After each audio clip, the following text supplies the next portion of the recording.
প্রিয় দর্শক মন্ডলী, আসসালামু আলাইকুম। বিসিএফ ফাউন্ডেশনের নিয়মিত লাইভ আলোচনায় আপনাদেরকে শুভেচ্ছা এবং স্বাগত জানাই। আপনারা জানেন যে গত 3 দিন ধরে আমরা একটা আলোচনা শুরু করেছি, সেটি হচ্ছে যে একটি পত্রিকার রিপোর্টকে ঘিরে যে আউশ এবং আমন ধানের এবার উৎপাদন কমার বা ফসল উৎপাদন কমার একটা সম্ভাবনা, আশঙ্কা দেখা দিয়েছে।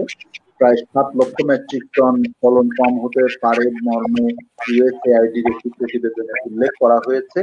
এবং এই প্রেক্ষাপটে গত 2 দিন আমরা আলোচনা করেছি বিশেষজ্ঞ পর্যায়ে যে আমাদের কি করা প্রয়োজন, এবং তারই ধারাবাহিকতায় আজকে আমরা ঠিক করেছিলাম যে আমরা আমাদের যারা প্রান্তজনেরা আছেন, চাষিরা আছেন, আমরা তাদের সাথে কথা বলবো। তো চাষিদেরকে আমরা যোগাযোগ করার চেষ্টা করেছি, কিন্তু একটা টেকনিক্যাল প্রবলেম হলো যে চাষিরা তো এই অনলাইনে অভ্যস্ত না এবং তাদের অনেকেরই কানেক্টিভিটি প্রবলেম আছে। আমরা আশা করছি কেউ কেউ যুক্ত হয়েছেন, আমরা আশা করছি আমাদের সঙ্গে হয়তো আরো চাষি যুক্ত হতে পারেন। যদি আমরা পাই তাদের কথা আমরা শুনবো, নাহলে এখানে যারা জড়িত আছেন তারা সকলেই কৃষি সংশ্লিষ্ট ব্যক্তি, তারা চাষ নিয়ে তারা কাজ করেন, কৃষি নিয়ে তারা কাজ করেন, সুতরাং আমাদের প্রত্যেকেরই কম বেশি ধারণা আছে। আমাদেরকে একটু একটু কি বলবো, চাষি সংগঠক বললেও একেবারে ভুল হবে না। ফলে আমরা চাষ বিচ্যুত নই, পরগাছা নই, আমরা সেগুলোর সঙ্গে এই দিক থেকে আজকে আলোচনা, আপনারাও মতামত দেবেন, প্রশ্ন করবেন। আমরা আজকে যেভাবে শিরোনাম দিয়েছি সেটা হচ্ছে আউশ এবং আমন উৎপাদন হ্রাসের ঝুঁকি ভাবছেন কৃষক।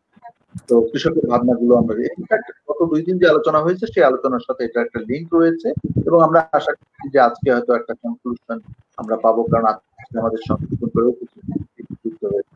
আমি আপনাদের সাথে একটু প্রথমে পরিচয় করে দিয়ে, আমাদের সাথে যুক্ত আছেন কৃষক সংগঠক, তরুণ উদ্যোক্তা, নিরাপদ কৃষি নিয়ে কাজ করেন আজকের কৃষির প্রধান ইকবাল হোসেন শিমুল। আমি শিমুলকে স্বাগত জানাচ্ছি। তিনি কৃষকদের নিয়ে কাজ করেন। আমাদের সঙ্গে যুক্ত আছেন বদরুল হায়দার ব্যাপারী, তিনি বরিশালের পিরোজপুরের মানুষ, তিনিও কৃষকদের নিয়ে কাজ করেন, মূলত ভার্মিক কম্পোস্ট সম্প্রসারণের জন্য তিনি কাজ করছেন। আমি তাকেও স্বাগত জানাচ্ছি। আমাদের সঙ্গে যুক্ত আছেন কৃষি বিজ্ঞানী ডক্টর এম এ মুহিত। আপনারা জানেন মুহিত সাহেব মাত্র রিটায়ার করেছেন, তিনি মহাপরিচালক ছিলেন কৃষি সম্প্রসারণ অধিদপ্তরে, তাকে স্বাগত জানাই। আমাদের সঙ্গে যুক্ত আছেন কৃষি বিজ্ঞানী ডক্টর মোহাম্মদ খায়রুল বাশার, তিনি এদেশে জিঙ্ক রাইস সম্প্রসারণের জন্য খুবই গুরুত্বপূর্ণ কাজ করছেন, তিনি একজন ধান বিজ্ঞানী। এবং আমাদের সঙ্গে এই কৃষি খাতের অন্যতম গবেষক, আমাদের আমাদের একজন অন্যতম সংগঠক তো বটে, এবং কৃষির অগ্রগতিতে উল্লেখযোগ্য অবদান রেখেছেন, বিআরসি চেয়ারম্যান হিসেবে দায়িত্ব পালন করেছেন, কেজিএফ এর প্রধান নির্বাহী ছিলেন ডক্টর ওয়াইস কবির। আমার দৃষ্টিতে ডক্টর ওয়াইস কবির এখন আমাদের আমাদের এই কৃষি খাতের একজন অভিভাবক হিসেবে তিনি কাজ করছেন, এবং তিনি তিনি আমাদের হয়ে অ্যাডভোকেসি করছেন, আমাদের হয়ে কথা বলছেন। কাউকে না কাউকে তো আসলে কথা বলতে হবে, তাই না? সত্য কথাটা, প্রয়োজনের কথাটা আমাদের আমাদের বলতেই হবে। সুতরাং সেই বলবার কাজটি ডক্টর ওয়াইস কবির তিনি শুরু করেছেন, আমরা তাকে স্বাগত জানাই। এবং আমাদের বিসিএফ ফাউন্ডেশনের সভাপতি, আমাদের আরেকজন অভিভাবক ডক্টর মোহাম্মদ জয়নুল আবেদিন, তিনি আমাদের সঙ্গে আছেন। এই অতিথিদেরকে নিয়ে আলোচনাটি সঞ্চালনা করবেন কৃষি বিজ্ঞানী, ধান বিজ্ঞানী specially doctor S B Nasim. আমি ডক্টর এস বি নাসিমকে অনুরোধ করব যে আপনি আলোচনাটি শুরু করুন গতদিনের ধারাবাহিকতায়। আমরা এর মধ্যে যদি আরো কোনো চাষি আসেন, বন্ধুরা আসেন, আমি তাদেরকে যুক্ত করে নেব। ডক্টর এস বি নাসিমকে আলোচনা শুরু করার জন্য সবাই আমন্ত্রণ জানাচ্ছি। অনেক ধন্যবাদ মিটন। গত 2 দিনের মতো আজকে আপনাকে অনেক ধন্যবাদ জানাই আমাদেরকে সুযোগটা করে দেওয়ার জন্য। বিশেষ করে আজকে যারা নতুন আসছেন, বিশেষ করে আমি যাদের দেখতে পাচ্ছি ডক্টর মুহিত, মোহাম্মদ বদরুল হায়দার এবং শিমুল সাহেব, আমি আশা করছি খায়রুল বাশার সাহেব, এই 4 জন নতুন আসছেন, নতুন দেখছি। আপনারা হয়তোবা আমাদের প্রোগ্রামটা গত 2 দিন ধরে দেখছেন, কিছুটা আপনাদের হয়তো ধারণা আছে যে কি নিয়ে আলোচনা আমরা করেছি এবং আজকে কি নিয়ে আলোচনা করব। আজকে আমরা গত 2 দিন যেটা আলোচনা করেছি, যারা নতুন আসছেন ডক্টর মুহিত, ডক্টর খায়রুল বাশার, বদরুল হায়দার এবং শিমুল সাহেব, এনাদের একটু জানিয়ে রাখি যে এক ধরনের সংখ্যা আমাদের মধ্যে কাজ করছে, এবং আমরা সেটা আরো একটু সংখ্যাটা বাড়িয়ে দিয়েছে কতগুলো রিপোর্টের কারণে। বলা হচ্ছে যে 6 থেকে 7 লক্ষ টন আউশ এবং আমনের ধান কমতে পারে, এবং অনেকে, এবং আমরা বলি যে যারা নীতি নির্ধারকের সাথে জড়িত ছিলেন তারাও কেউ এটা বলছেন যে হ্যাঁ, এটা একটা আশঙ্কার ব্যাপার সত্যি হয়তো হয়ে যেতে পারে, যদি সেটা আমরা আশা করি না। এই পরিপ্রেক্ষিতে এই গত 2 দিন আমরা কৃষি বিশেষজ্ঞদের কথা শুনেছি, যারা ধরেন প্ল্যানিং এ যুক্ত, যা ছিলেন এখনো যুক্ত আছেন, কাজ করেন এবং পরিকল্পনা প্রণয়নে বা আমাদেরকে মানুষকে জানানোর কাজে তারা ব্যস্ত থাকেন। তারা অনেকগুলো ভালো ভালো কথা বলেছেন। আমিও এক ফাঁকে আপনাদের সেই লিঙ্কটা একটু করে ধরিয়ে দেবো। একজন নতুন ভদ্রলোক এসছেন আমাদের, সম্মানিত আমাদের একজন আলোচক। যদি আপনার পরিচয়টা দিতেন। আমি কি আমার কথা শুনতে পাচ্ছেন? আমিনুর রহমান সাহেব মনে হয় আপনার নাম। আমিনুর রহমান সাহেব কি আমার কথা শুনতে পাচ্ছেন?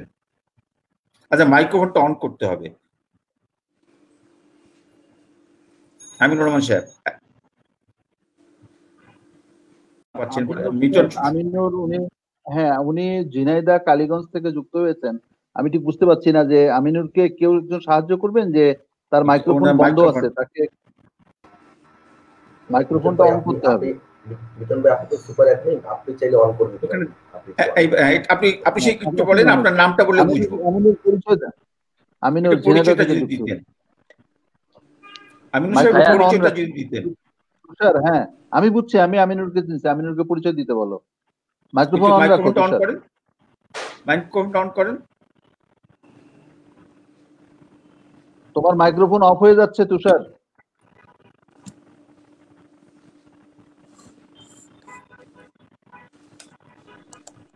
হ্যাঁ ঠিক, অফ হয়ে যায় কেন? অন করে আবার অফ করতেছো। আচ্ছা যাই হোক, নাসিমি আপনি ঠিক আছে। আচ্ছা, আমিনুর সাহেব আবার অফ অন হচ্ছে পারবে হয়তো কোনো টেকনিক্যাল একটা কারণে। আপনি হয়তো শুনতে পাবেন, বা আপনি যখন অন হবে আপনার পরিচয়টা তখনই বলতে পারেন। আমরা বিশেষ করে আজকে খুব সৌভাগ্যবান, আমাদের ডক্টর মুহিত সাহেব আসছেন, খায়রুল বাশার সাহেব আসছেন, আরো 2-3 জন নতুন নতুন অতিথি আসছেন। আমরা তো আমাদের কথা বলেছি। আমি আজকে একটু বেশি ইন্টারেস্টেড, আমি মনে করি আমাদের যারা অন্যরা আছেন, ডক্টর জয়নুল আবেদিন স্যার আছেন, ডক্টর ওয়াইস কবির আছেন, মিটন তো আছেই, ওনারাও একটু সম্মিলিত হয়তো হবেন আমার সাথে, যে কৃষক বা কৃষি পর্যায়ে যারা মাঠে কাজ করে তাদের কি ধারণা, তারা কি কি অসুবিধা ফেস করেছে, কেনই বা ফলনটা কমলো, এইটা বাড়ানোর বা কি উপায়, ক্ষতিটা কিভাবে পুষিয়ে নিতে পারে।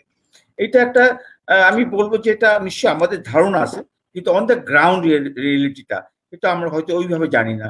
কোনো জায়গায় বন্যা হয়েছে, কোনো জায়গায় প্লান্টিং লেট হয়ে গেছে, কোনো কারণে করোনার কারণে লোকজন হয়তো যেতে পারেনি, লেবার পাওয়া যায়নি, অন্যান্য সমস্যা তো আমরা জানি যে এটা গত 2 দিন ধরে অনেক বিশদ আলোচনা করেছি। তা আজকে এই জিনিসটা বিশেষ করে সবার কাছে জানতে চাই, কৃষকরা কি ভাবছে। এই যে ফলনটা কম হচ্ছে বা কম হওয়ার একটা আশঙ্কা দেখা দিচ্ছে, বিভিন্ন রিপোর্টে আসছে, এবং সরকারের কোনো মহল থেকে বলা হচ্ছে এরকম একটা আশঙ্কা থেকেই যাচ্ছে। তা এই সুযোগে আমি একটু ডক্টর মুহিতকে বলতে চাই, আপনাকে স্বাগত জানাই আবার। আপনি কয়েকদিন আগেই আপনি খামারবাড়ির ডিজি ছিলেন, ডিজি ছিলেন, আপনার অনেক বেশি জ্ঞান, আপনি মাঠ পর্যায়ে, কৃষক পর্যায়ে, এবং আমি মনে করি গ্রাম পর্যায়ে আপনি কাজ করেছেন অনেক বছর। তা সেটা আপনি বলতে পারবেন। সেটা যদি আপনার কাছে শুনতে চাই যে আজকের যে মুখ্য আলোচনাটা, সেটা আপনি যে ধরিয়ে দেওয়ার যে চেষ্টা করলাম, আউশ এবং আমনের যে একটা ঝুঁকি শোনা যাচ্ছে যে 6 থেকে 7 লক্ষ টন ধানের আবাদ কমতে পারে, উৎপাদন কমতে পারে, সেটাকে পুষিয়ে নেওয়ার জন্য কি কি করা যেতে পারে, এবং বিশেষ করে যেহেতু আপনি মাঠ পর্যায়ে, কৃষক পর্যায়ে বহুদিন দীর্ঘ আপনার এক্সপেরিয়েন্স, সেই পরিপ্রেক্ষিতে যদি আমাদের সমৃদ্ধ করতে আমরা খুব খুশি হতাম। Doctor Muhit please. আসসালামু আলাইকুম। ধন্যবাদ ডক্টর নাসিম। আমার মনে হয় সব আগে মনে হয় আমাকে ইনফর্ম করা হয়েছে। যাই হোক, তবু আমি সংযুক্ত হয়েছি। আমার যতটুকু সোফার নো, আমাদের আজকের যে টপিকটা আউশ আমনের উৎপাদন হ্রাসের ঝুঁকি, তো মনে হয় যে আউশের উৎপাদন হ্রাসের বিষয়টা আমার মনে হয় সেখানে আমি মনে করব যে আউশের উৎপাদনের ঝুঁকিটুকি আমাদের নেই, এবং আউশ আমাদের অনেক আগে হারভেস্ট হয়ে গেছে, এবং আউশের বরঞ্চ ফলন এবার অনেক ভালো হয়েছে। আমি মনে করি আমাদের আউশ আমাদের গত বছরের তুলনায় আমরা এবছর 2 লাখ হেক্টর জমি আমরা বেশি আবাদ করেছি। গতবার ছিল 11 লক্ষ সামথিং, এবার 13 লক্ষ 35,000 হেক্টর জমি আউশ আমাদের আবাদ হয়েছে। এর মধ্যে প্রায় 30,000 হেক্টর জমি আমাদের বন্যায় ক্ষতিগ্রস্ত হয়েছে। যা তবু 13 লক্ষ হেক্টর জমিতে আমরা যখন ক্রপ কাট করেছি, ক্রপ কাট থেকে কিন্তু আউশের ফলন আমরা গতবারের তুলনায় আমরা খুব ভালো একটা আশানুরূপ ফলন পেয়েছি। এবং কারণটা হলো যে আমাদের আউশের ক্ষেত্রে একটা বৃষ্টি নির্ভর, এবং এবছর বৃষ্টি ভালো হওয়াতে আউশের আবাদটা কিন্তু ভালো হয়েছে, কোথাও কোনো খরার আক্রমণে পড়ে নাই, এবং সেক্ষেত্রে আমরা দেখছি 2.9, অনেক জায়গায় 3 টন পার হেক্টরের উপরেও আমরা অনেক জায়গায় ফলন পেয়েছি। এবারে হয়তো আমি জানি না এর মধ্যে এস্টিমেট কি করেছে ডিএই, এটা হয়তো 2.7 মাল্টিপ্লাই করলেও আমার মনে হয় প্রায় 35 লক্ষ মেট্রিক টন আউশের আবাদ আমাদের এবার যোগ হবে আমাদের খাদ্য ভাণ্ডারে। এবং আউশ গতবার যা ছিল আমাদের 31 লক্ষ মেট্রিক টন, অর্থাৎ প্রায় 4 লক্ষ মেট্রিক টন বেশি আমাদের হয়েছে। তো কাজেই আবার অন্যদিকে এদিকে আমনের যেটা কথা বলা হয়েছে, আমনের কথাটা আমি সমর্থন করছি। আমনের এবার আমাদের আবাদ কম হওয়ার অনেক কারণ রয়েছে। আমন যেমন আমাদের এবার দীর্ঘস্থায়ী বন্যার কারণে আমাদের অনেক এলাকায় আমনের বীজতলা নষ্ট হয়েছিল, আমরা সেখানে সরকারি প্রণোদনা পুনর্বাসনের মাধ্যমে আমরা অনেক বীজতলা করেছি, বীজতলা করে চাষিদের ক্ষতি পোষণের চেষ্টা করেছি। এরপরে আবার দ্বিতীয় ধাক্কায় পঞ্চমবারের মতো যে বন্যাটা হলো, তাতে আমাদের বেশ কিছু আমনের জমি, আমাদের রোপণকৃত জমি আমাদের ক্ষতিগ্রস্ত হয়েছে, যেটা আমাদের আমন রিকভারি করার সে সময়টা ছিল না। তাছাড়াও এবার বেশি বৃষ্টির কারণে আমি মনে করি বৃষ্টির কারণে আমাদের ভেজিটেটিভ গ্রোথটা খুব বেশি হয়েছে, এবং ভেজিটেটিভ গ্রোথ বেশি হওয়ার কারণে আমাদের শীত প্লাইজ, শীত রড, আবার অনেক জায়গায় বিপিএইচ এর আক্রমণ, যেহেতু ডেম্পি ওয়েদার ছিল সে কারণে রোগ বালাই পোকামাকড় আক্রমণ বেশি হয়েছে।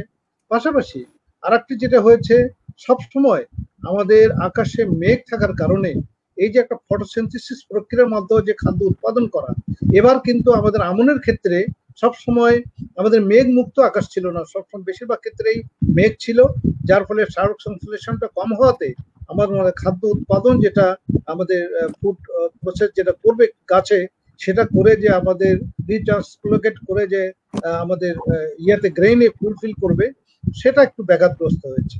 আর একটা হলো আমনের ক্ষেত্রে আরেকটা যে জিনিস হয়েছে, শেষের দিকে এসে যখন ফ্লাওয়ারিং স্টেজ এবং অনেক ক্ষেত্রে বুটিং স্টেজ এবং সফট আপ স্টেজ, সেক্ষেত্রেও যখন বৃষ্টি এবং বাতাস হলো, সে বাতাসে অনেক জমি কিন্তু লজিং হয়েছে।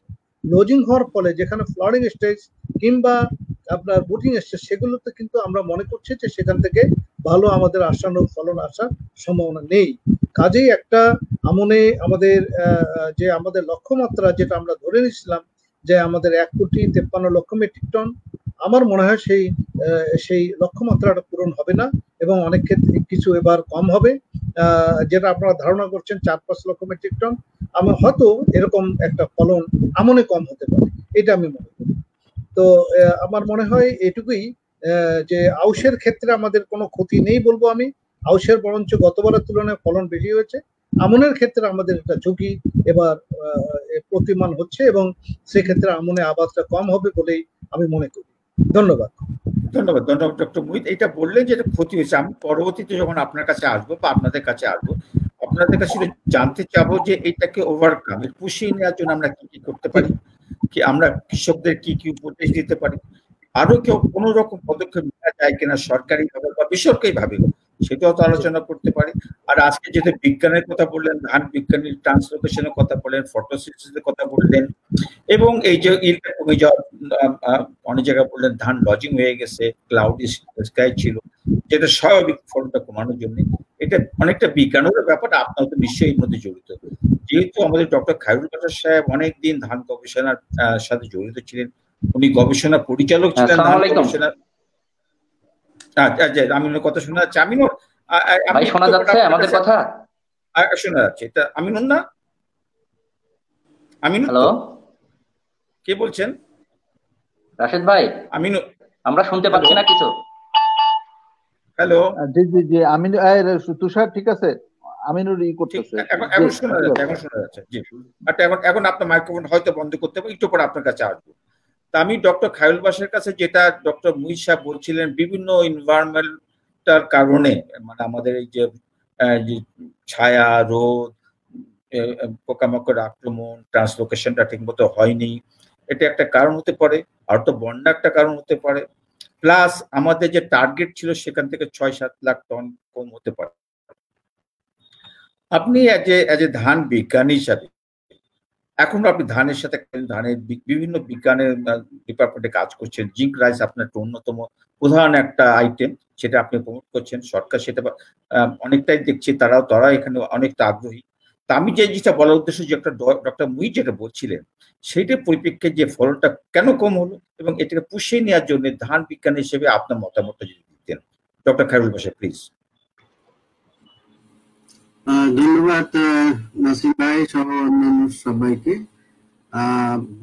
ডক্টর মোহিত একদম ঠিক কথাটাই বলে ফেলেছেন যে কি কারণে আমাদের বিশেষ করে আহমস মৌসুমের ফলন কম হতে পারে। এবং আমার একটা বিশেষ অভিজ্ঞতা থেকে আমি আমার এই প্রকল্প উত্তরাঞ্চলে যেমন জামালপুর শেরপুরে একটা বিশেষ কাজ করছিলাম। সেখানে আমাদের ডেমনস্ট্রেশন ছিল বিশাল এলাকায় নিয়ে অনেক। সেখানে আমরা দেখেছি যে হঠাৎ যে বন্যাটা গেল, সেই বন্যার জন্য আমরা সচেতন থাকলেও আগাম তাদের সিগন্যাল ফলেও অনেকে সিডবেড তৈরি করে ফেলছিল। সেখান থেকে তারা এই সিডবেড থেকে আবার যাতে করে চারা তারা লাগাতে পারে, সেই জন্য তারা আর উঁচু জায়গায় তারা এটাকে আবার দ্বিতীয়বার তারা সিডিং করেছিল। যখন আবার ট্রান্সপ্লান্ট করলো, আবার আরেকবার বন্যা এসে সেটাও শেষ, মানে তারা প্রায় শেষ করে দিয়েছে। তো তবুও আমরা দেখা যাচ্ছে যে কৃষক চেষ্টা করেছে তার নিজস্ব তার ফসল বাঁচানোর জন্য। তারা কিন্তু তারা যখন দেখতে অনেক পাতলা হয়ে গেছে, তারা নষ্ট না করে তারা আবার সেখান থেকে সেপারেট করে তারপর ট্রান্সপ্লান্টিং করে মোটামুটি একটা ফলন আনার চেষ্টা করেছে। তারপরে যেহেতু এই ফলনটা আশানুরূপ তো হবে না বটেই, সেই জন্য যে উৎপাদন হওয়ার কথা সারা দেশে, তথা যেখানে যেখানে বেশি রকমের ক্ষতি হয়ে গেছে, সেখানে তো অনেক জায়গায় একদম ধান হয়নি না, তারা সরাসরি অন্য ফসলে চলে গিয়েছে। এবং সেটার কথা আমরা পূর্বের আলোচনা আমরা বলেছিলাম যে তারা কুইকলি কোন ফসল হোক বা পরবর্তীকালীন ফসল ডিটারজেন্ট দিয়ে পুষিয়ে নেওয়ার জন্য আমরা কিন্তু তখন পরামর্শ দিয়েছিলাম। তো এই মুহূর্তে পরামর্শ যেটা, এই এফেক্ট কি হবে সেটা একটা হলো যে এই রকমের ধান হারভেস্ট হওয়ার পরেও যে জিনিসটা হচ্ছে এই মুহূর্তে হয়তো আমরা কিছুটা বুঝতেও পারছি যে তার হয়তো পুষ্ট দানা হয়নি। যদি হারভেস্টিং এর সময় এখন কোনো বৃষ্টি বাদলা বা ইত্যাদি নেই, এটা একটা আমাদের জন্য আসার কথা। এবং যেটুকুই হারভেস্ট হবে সেটুকু যেন ঘরে ঠিক মতো তুলতে পারি, এই রিস্কটাই আমাদের এই এখন 15 দিন পর্যন্ত যদি বৃষ্টি টেস্টি না হয়, তাহলে কিন্তু আমরা এই জিনিসটাকে রক্ষা করতে পারবো, এটা একটা আমাদের আশার কথা। কিন্তু যেটা ঘটে গেছে সেটা হলো যে কোনো গ্রেইনের ধানের কথা বলছি বিশেষ করে, সেটা কিন্তু half filling half grain filling বা কিছুটা স্পটেড হয়ে গেছে। এইটা যখন আমি করতে যাব, যেটা আসলে আমাদের মেইন প্রোডাকশনের কাউন্ট যেখানে হয়, সেখানে দেখা যাবে হয়ে গেছে, কিছু সেপারেট করতে গিয়ে সেই স্পটেড গ্রেন বাদ দিতে হয়েছে, যার ফলন হয়ে যে টোটাল যে প্রোডাকশন আমরা সেখানে কিন্তু কম হয়ে যাবে। এটা একটা আমাদের বিশেষভাবে লক্ষণীয়। হয়তো মাঠে না আলটিমেটলি যখন গ্রেন হবে, সেই গ্রেনটা আমার এখান থেকে কম হয়ে যাবে। এটা হলো ফাইনাল কাউন্ট। এখন কারণ তো অনেকগুলোই ছিল, এটা অনেক আলোচনা হয়েছে এবং সরকার সেজন্য উদ্যোগ নিয়েছে, কি করণীয় আছে। এখন যেটা আমার সামান্য কথা, এদের কৃষক কিভাবে প্ল্যান করবে। শীতকালীন ফসল তো যেখানে যাওয়ার যাবেই, যেখানে আবার বড় ফসল চাষ করার জন্য উপযুক্ত যে জমিগুলো আছে, সেই জমিগুলোতে তারা যেন যে চারটা ওই এলাকার জন্য most suitable, most productive, potential production বেশি পাবে, এইগুলোকে এখনই আমরা সিলেকশন করে দিয়ে আমাদের সরকারি পর্যায়ে হোক বেসরকারি পর্যায়ে যে যারা কোম্পানি যেখানে কাজ করে এইখানে কিন্তু খুবই একদম টার্গেট ওরিয়েন্টেড যে জাতগুলো এখানে চাষ করলে পরে যদি 0.5% ফলনও বেশি হয়, তাইলেও কিন্তু আমরা এই যে ক্ষতিটা সেটাকে পুষিয়ে নিতে পারি। কাজে এখন একটা বিশাল একদম প্ল্যান মানে একেবারে মাইক্রো লেভেলে প্ল্যানটা করতে হবে। ম্যাক্রো লেভেল তো জাতীয় পর্যায়ে হচ্ছেই, ডিস্ট্রিক্ট পর্যায়ে, তারপরে তার চেয়ে পর্যায়ে মাইক্রো লেভেলে এই প্ল্যানটা করতে হবে, যেখানে সুইটেবল ভ্যারাইটি এখন যা আছে, যে ভ্যারাইটি যে বীজ আছে সেইটুকু নিয়ে সেই যে এলাকায় এটা প্রোডাকশন ভালো হবে সেই এলাকায় আমার মনে হয় এরকম যদি প্ল্যান্ট যায় তাহলে অন্তত ধান বা চালের জন্য যে আমাদের ঘাটতিটা হয়ে গেছে সেটা কিছুটা হলো পুষিয়ে দেওয়া যাবে। এটা হলো এক সাইড প্রোডাকশন চাই। এরপরে হলো গভর্নমেন্ট পলিসি, এটাকে বলতেই হবে যে তোমাদের এটা প্রক্রিয়া করার জন্য একটা গভর্নমেন্টে আগাম একটা ঘোষণা দিয়ে রাখতে হবে। তার নিজস্ব উদ্যোগী তাকে খুবই বেশি খুব তার সাবসিডি টাবসিডি কিছুই দিতে হবে না। যদি বলা হয় যে তোমার এই প্রডিউসটা তোমার যে উৎপাদন করবে সেই উৎপাদনটা আমরা সরকার একটা ন্যায্য মূল্যে কিনে দেবো, সিম্পল একটা ঘোষণা। তাতে কিন্তু তাকে আগে নাও দিলেও সে নিজে ইনভেস্ট করে যাবে। শুধু চায় সে কৃষক চায় তারা তাদের জিনিস প্রোডাকশন যেটা হবে সেটা যেন সে যে ভ্যারাইটি হোক, সেটা জিঙ্ক রাইস হোক, সেটা নর্মাল রাইস হোক, যে এলাকায় যে জাতটা ভালো হবে সেইটাই তারা চাষ করবে, সেটা মোটা হোক চিকন হোক। আমরা যেটা বেশি লাভ পাবে, বেনিফিট যেটা পাবে সেইটার দিকে তারা যাবে। এখানে আমাদের কোনো কথা নাই। আর যেহেতু আমি জিঙ্ক রাইসের কথা বলি সবসময়, আমার মোটা ধানেরও জিঙ্ক ধান আছে, আবার চিকন চালেরও মোটা জিঙ্ক রাইস আছে, কাজে সেটার দিক থেকে পার্থক্য নাই। আমি বলবো কৃষক যেখানে উপকৃত হবে, কৃষক যেখানে লাভবান হবে, তার যেখানে আশাটা ফুলফিল করতে পারবে, সেটা হলে পরে নিজেই তার উদ্যোগ নিয়ে তার সেই নিজের প্রোডাকশন যেমন পাবে, নিজের যে কি বলে অর্থনৈতিকভাবে উন্নয়ন হবে এবং সাথে সাথে সরকার দেশের উন্নয়ন হবে এবং দেশের যে প্রোডাকশন টার্গেট সেটা কিছুটা আমার মনে হয় সমান সমান হইলেও হবে আশা করছি। ধন্যবাদ। ধন্যবাদ ডক্টর খায়রুল বাশার। আমরা কিন্তু আমি ডক্টর ওয়াইস কবির, ডক্টর জয়নালউদ্দিন স্যার এবং আরো কতজন, আরো 2-4 জন গত 2 দিন ধরে এইসব ব্যাপারে আলোচনা করেছি, অনেক আলোচনা বিভিন্ন। বাট আজকে আপনারা যারা নতুন আজকে আসলেন তাদের কাছে একটু বেশি করে শুনতে চাই যে আজকে যে আলোচ্য ব্যাপার সেই ব্যাপারে। তো তবে একটা কথা বলে রাখি যে আমরা কিন্তু আলোচনা করেছি গত 2 দিন ধরে, আমদানি কথা উঠছে, ক্ষতিপূরণটাকে আমদানি করা যাবে কিনা, নতুন নতুন জাতকে মাঠে নিয়ে যাওয়া হবে কিনা, হাইব্রিডাইজকে এক্সপেনশন করা যাবে কিনা, অন্যান্য সেক্টরকে আরো ফার্দার স্ট্রেনথেন করা যাবে না, যেমন ডিএই, BADC, private sector, farmers community, এমনকি কৃষক পর্যায়ে যেসব আমাদের ছোট ছোট সংগঠনগুলো আছে এদেরকে কিভাবে সম্পৃক্ত করা যায়, একসাথে আনা যায়, এগুলো অনেক আলোচনা হয়েছে আমরা জানি। সেটা নিয়ে আমরা হয়তো এক ফাঁকে আলোচনা করবো, বাট আমাকে একটুখানি ডক্টর ওয়াইস কবিরকে দিতে হবে। আমি জানি উনি আমাকে বলেছেন 6:30-40 কোনো জরুরি একটা মিটিং আছে, সেই জন্য আমি একটু এই সুযোগটা দিই, কারণ আজকে নতুন পরিপ্রেক্ষিত, আজকে কৃষকরা কি ভাবছেন।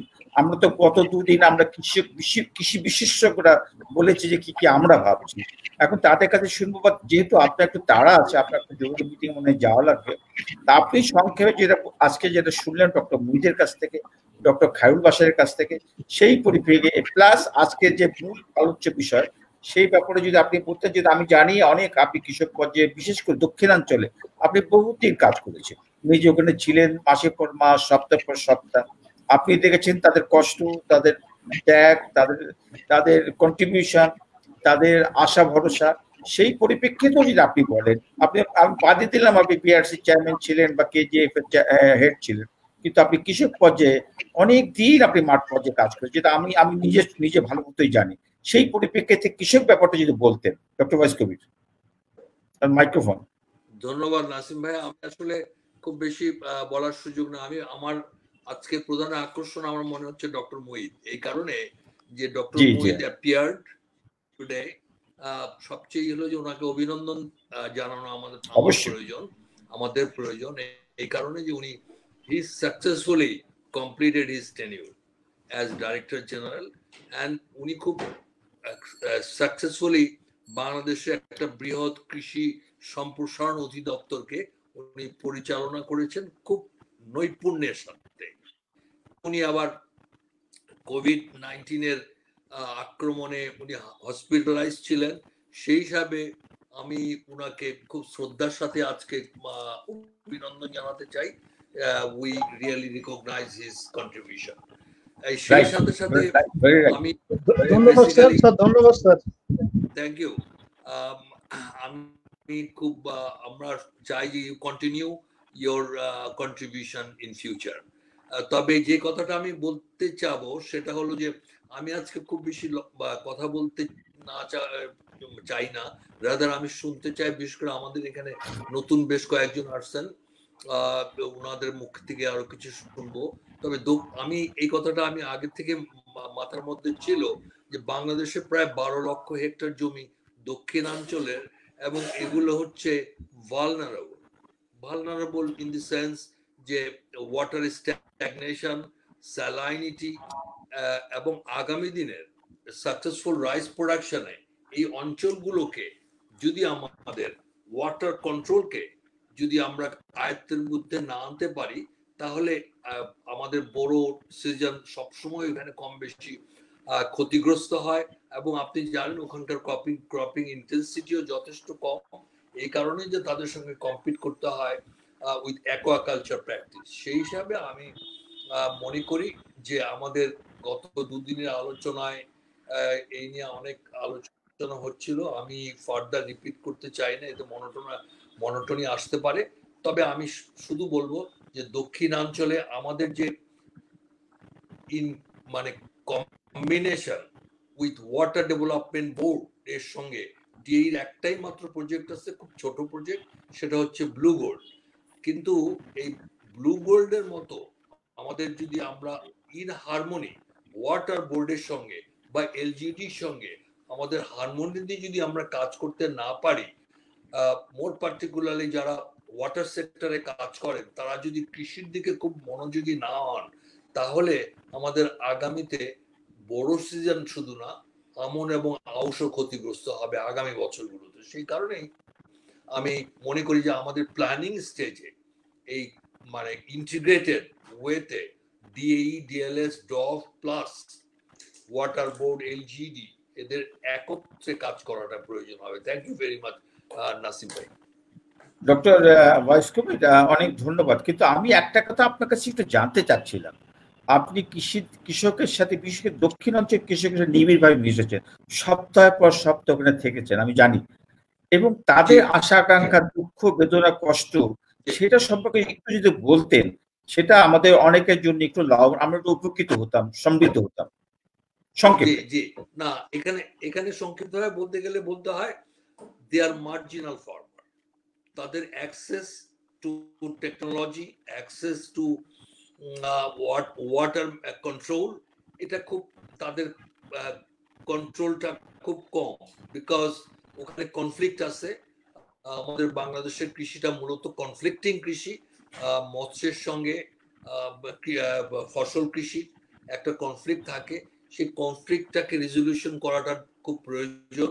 আর বিশেষ করে ওখানকার যে নিম্নাঞ্চল, যেখানে ওয়াটার স্ট্যাগনেশনটা বেশি থাকে, যেটা বললাম, সেই ওয়াটার স্ট্যাগনেশনটার জন্য তারা জমি খালি পায় না। জোয়ার ভাটা, মোর পার্টিকুলারলি হাই টাইডের সময়, আমাদের আমফানের সময় বা এই ধরনের ন্যাচারাল ইয়ার কারণে আপনি জানেন যে কোস্টাল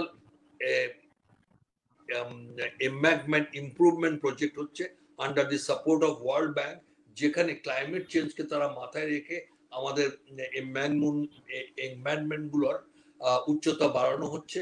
আমি মনে করি এগুলো যতদিন পর্যন্ত ওয়েল প্রোটেক্টেড না হবে, ওয়েল কন্ট্রোল না হবে, ততক্ষণ পর্যন্ত ওই এলাকার কৃষকরা ওদের জীবন এবং জীবিকা, শুধু জীবিকা না, জীবনটাও এর সঙ্গে জড়িত, এগুলোকে যদি আমরা প্রোটেক্ট করতে পারি, যদিও এই ডেভেলপমেন্টের কিছু সাইড ইফেক্ট আছে আমি জানি, এবং প্রত্যেকটা ডেভেলপমেন্টের, পার্টিকুলারলি ইনফ্রাস্ট্রাকচার ডেভেলপমেন্টে অনেক সময় এর সাইড ইফেক্ট গুলো মুখ্য হয়ে পড়ে।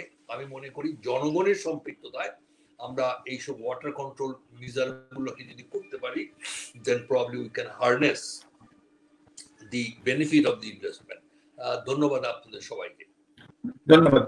ধন্যবাদ ডক্টর ওয়াইসকোভিচ, আজকে আপনি মূল্যবান সময় দেওয়ার কথা। আমরা জানি যে আপনি একটু ব্যস্ত আছেন, একটা বিদেশি প্রোগ্রামে আপনাকে আবার মিটিং এ যেতে হবে। যদি সময় থাকে আপনি থাকতেও পারেন, যদি আপনি যতক্ষণ থাকতে পারেন আমরা খুশি হব।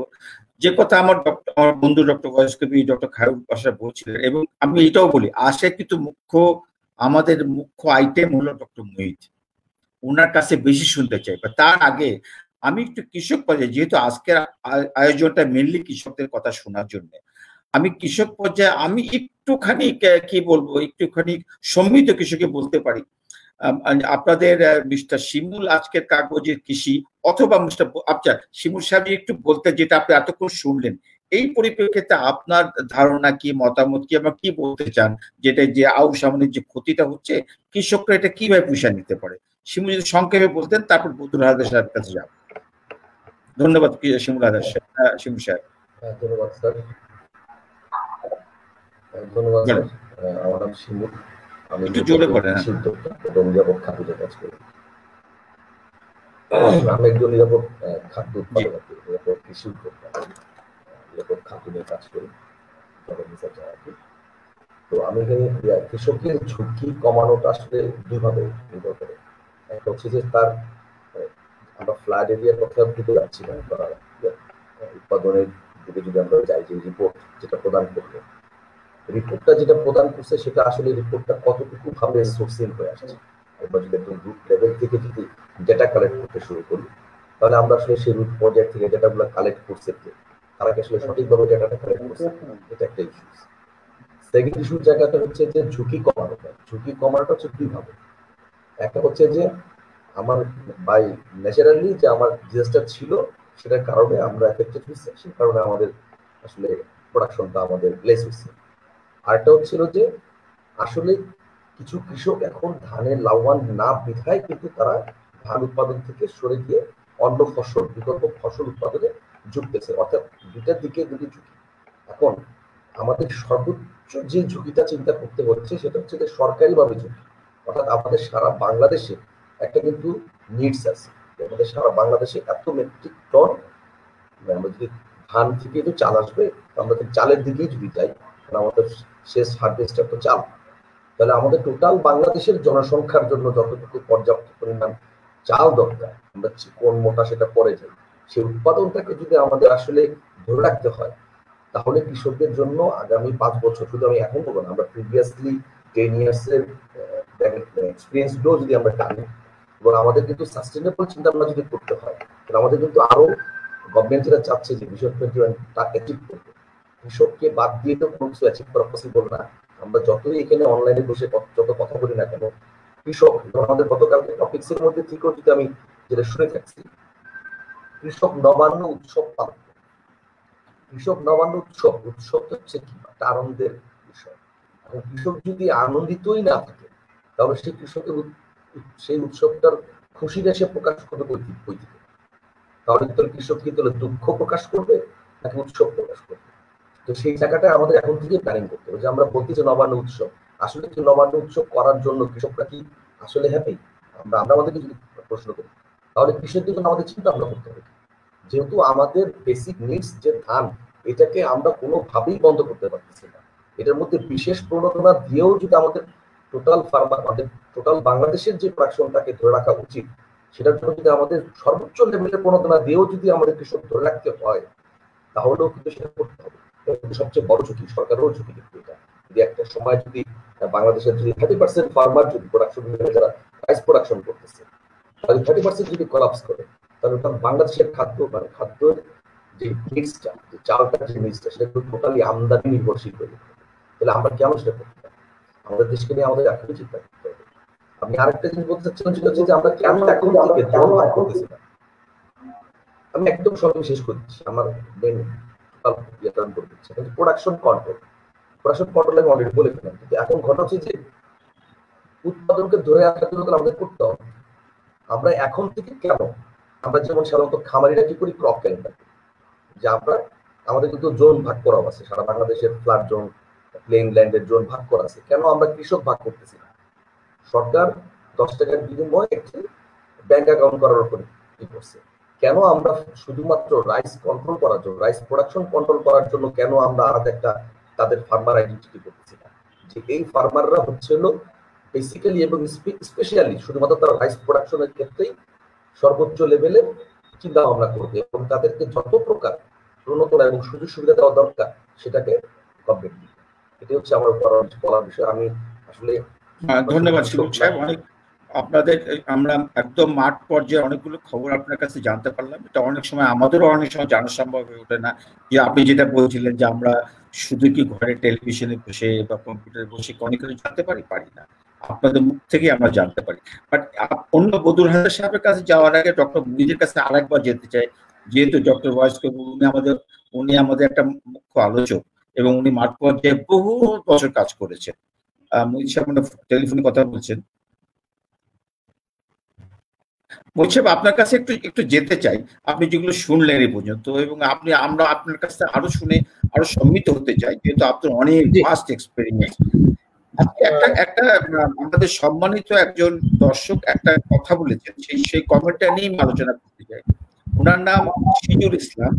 উনি লিখেছেন, এখন ধান কাটা চলছে উত্তরাঞ্চলে কিন্তু ফলন, যেটা আমাদের যে আজকে বিষয়ের সাথে অনেকটাই মিলে যায়। সেই পরিপ্রেক্ষিতে আপনার কাছে একটু বিস্তারিতভাবে জানতে চাই, এই যে বলছে মাঠ পর্যায়ে থেকে বলা হচ্ছে মাঠে ধান কাটা হচ্ছে কিন্তু ফলন, এখন এইটাকে ধরে নিয়ে যে ফলন কম হচ্ছে, আমার কারণগুলো কিছু জানবো, এটাকে ওভারকাম করার মতো আপনার তরফ থেকে আমরা আরেকটু জানতে চাই, যদি আমাদের সবাইকে বলতেন আমরা একটু সমৃদ্ধ হতাম। ডক্টর মুহিত। ধন্যবাদ। ফলন কমের বিষয়টা কিন্তু আমি কারণটা প্রথমে যখন ফলন বলেছেন আমি তখন কিন্তু কিছুটা বলেছি। জি, তো ডক্টর বাশারও বলেছেন। হ্যাঁ জি, বলেছি এটা।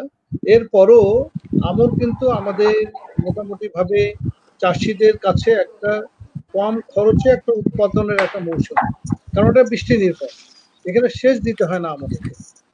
তো যেমন বড় সিজন সামনে আসছে সেখানে কিন্তু সেচ নির্ভর আবারটা করতে হবে, প্লাস হলো সেখানকার প্রোডাকশনে সেভাবে আসে, কিন্তু আমনে যেহেতু আমাদের এই বৃষ্টি নির্ভর, এই কারণে কিন্তু সাধারণত কৃষকরা জমি ফেলে না রেখে যেখানে হোক উঁচু নিচু যেখানে পানি আছে সেখানে কিন্তু আমন লাগায় না। এবং আমন তো আমাদের এক সময় এইটাই একটা প্রধান মৌসুম ছিল, যে আমনটাই শুধু, এবং এটা হেমন্ত আবাদ বলতো, এবং হেমন্তকালে কাটতোর জন্যই একটা নবান্ন উৎসব করতো অঘ্রাণ মাসে, এবং সেইভাবে একটা উৎসব মুখর পরিবেশে আমন ধান কিন্তু আমাদের কর্তন করা হতো। তো এবারও যে একবারে যে সমস্ত সবগুলো জমি যে অ্যাফেক্টেড হয়েছে তা না, আমাদের বিশেষ করে নদী অববাহিকা অঞ্চলগুলোতে যেখানে বন্যা হয়েছে সেখানে কৃষকরা ক্ষতিগ্রস্ত হয়েছে। বন্যার কারণে জমি যেমন আমন নষ্ট হয়েছে, আবার দেরিতে রোপণ করার কারণে সেখানেও ফলন কম হওয়ার সম্ভাবনা বা কম হচ্ছে। কিন্তু অন্যান্য জায়গায় যে সমস্ত উঁচু জায়গা এবং যেখানে বন্যা মুক্ত এলাকা, সেখানে কিন্তু একবারে যে আমন যে খারাপ হচ্ছে তা না, অনেক জায়গায় অনেক কৃষক কিন্তু ভালো আবাদ করছে। তবে গড় ফলন হয়তো কমে যাবে, এবং গড় ফলন কমে গেলে আমাদের যে টোটাল টার্গেট, সেই টার্গেট হয়তো আমাদের ফুলফিল হবে না, আমরা কিন্তু কম হয়তো কিছুটা পাবো। তবে কৃষকের এই যে আমন ধানে যে কম হচ্ছে, কিংবা অনেক কৃষকের আমন করতেই পারেনি বা বন্যায় নষ্ট হয়েছে, এই ক্ষতি পুষিয়ে নেওয়ার জন্য কিন্তু আমাদের যে সামনের সিজনটা আসছে, এই সিজনটাতে কিন্তু আমাদেরকে সাংঘাতিকভাবে গুরুত্ব দিতে হবে বলে মনে করি। যেমন আমাদের বড় মৌসুম আসছে, বড়তে আমাদের HYV অনেক এখন নতুন নতুন জাত কতগুলো এসেছে যেগুলি হাইব্রিড সমতুল্য, যেমন বিরিধান 88, বিরিধান 89, এর ফলন কিন্তু অনেক বেশি। পাশাপাশি এই ভ্যারাইটিগুলো যদি চাষি করে, কিংবা যদি আমার হাইব্রিড ধানটাও, এটাও যদি আমাদের এরিয়া বাড়ানো যায়, আমরা চাচ্ছি এবারও, আমি এই কয়েকদিন আগে যেহেতু পিআরএলে গেলাম, আমি কিন্তু প্ল্যানিংটা মোটামুটি রবির প্ল্যানিংটা আমি করে আসতে পেরেছি, এবং টার্গেট আমাদের সেটাও আমরা একটা টার্গেটটা ফিক্স আপ করে আসতে পেরেছি। আমাদের কিন্তু আমরা টার্গেট ধরেছি যে এবার হাইব্রিড অন্তত আমাদের গতবার 9 লক্ষ হেক্টর জমিতে বোরো ধান হাইব্রিড আবাদ হয়েছে, আমরা এবার চিন্তা করছি আরো 2 লাখ হেক্টর জমি বাড়িয়ে 11 লক্ষ হেক্টর জমি আমরা হাইব্রিড করতে পারি কিনা। এইভাবে করে প্ল্যান করে আসছি যে হাইব্রিড করলে আমাদের ফলনটাও মোটামুটি বাড়বে এবং চাষিরা পাবে। আর শুধু চালের উপর নির্ভরশীলতা না, বা ধানের উপর নির্ভরশীলতা না, আমাদের কিন্তু ভুট্টা আবাদের কিন্তু অপার সম্ভাবনা রয়েছে। আমরা কিন্তু যেটা আমাদের 2009-10 সালে আমাদের 13 লক্ষ মেট্রিক টন আমাদের ভুট্টা আবাদ হয়েছিল, এবার কিন্তু আমরা 54 লাখ হেক্টর জমি 54 লাখ টন ভুট্টা আমরা আবাদ করতে পেরেছি। কোথায় 13 লক্ষ, 10 বছরে প্রায় মানে বিরাট একটা সফলতা আমাদের। 4 গুণ, হ্যাঁ 4 গুণেরও বেশি, 5 গুণ বলতে পারে। তো না 4 গুণ বা 4.5 গুণ আমাদের 54 লক্ষ মেট্রিক টন আমরা ভুট্টা আবাদ করেছি। আমাদের কিন্তু ভুট্টা আবাদের কিন্তু স্কোপ যথেষ্ট রয়েছে। আমরা যদি এটাকে, যেমন আমাদের কয়েকদিন আগে আমাদের মাননীয় কৃষিমন্ত্রী বলেছেন যে আমরা 5 বছরে 1 কোটি মেট্রিক টন আমরা ভুট্টা আবাদ করতে চাই। পরশুদিন এটা বলেছেন, আমরা দেখেছি বলেছেন, এবং ভুট্টাটা কিন্তু আমাদের সম্ভাবনা রয়েছে এই ভুট্টার আবাদটা আমরা বাড়াতে পারি, এবং ভুট্টা কতগুলো নতুন নতুন জাত হাইব্রিড জাতও আসছে যেগুলি not less than 11 metric ton per hectare, 11 টনের উপরে ফলন হয়। এরকম জাতগুলো কিন্তু আমরা যদি আমরা আবাদ করি এবং সেগুলোকে সম্প্রসারিত করি, আমার মনে হয় ভুট্টা আবাদ করলেও আমাদের এই যে এটা তো একটা খাদ্যশস্য, আমাদের যদিও পোল্ট্রি ফিড, ক্যাটেল ফিড বা ফিশ ফিডে ইউজ হয়, কিন্তু আমাদের এই যে গমের সঙ্গে মিক্স করে 1/3 ভুট্টা কিন্তু মিক্স করে আমাদের কিন্তু আটা আমরা রুটি আকারে কিন্তু খাচ্ছি। তো ডক্টর মুহিত, আজকে না এটা আমরা অবশ্যই একটা খুব গুরুত্বপূর্ণ একটা আলোচনা, কিন্তু যেহেতু আজকে আমাদের মেইনলি আলোচনা আমরা করতে চাই আউশ এবং আমন, এই যে ফলনটা কমছে, আমরা কি করতে পারি, নিশ্চয়ই ভুট্টা একটা ব্যাপার হতে পারে, অন্য ক্রপে একটা ব্যাপার হতে পারে, হাইব্রিড রাইস যেটা বললেন এইটা HIV বাড়ানো যেতে পারে, এগুলো অনেকগুলো স্ট্র্যাটেজি। যেহেতু আপনারা প্ল্যানিং এ ছিলেন, এখনো বিভিন্ন সময় আপনাদের রিকমেন্ডেশন গুলো দেন, এগুলো নিশ্চয়ই আমি মনে করি সরকার বা যারা নীতি নির্ধারক আছেন তারা শুনছেন, সেই মতো ব্যবস্থা নেবেন।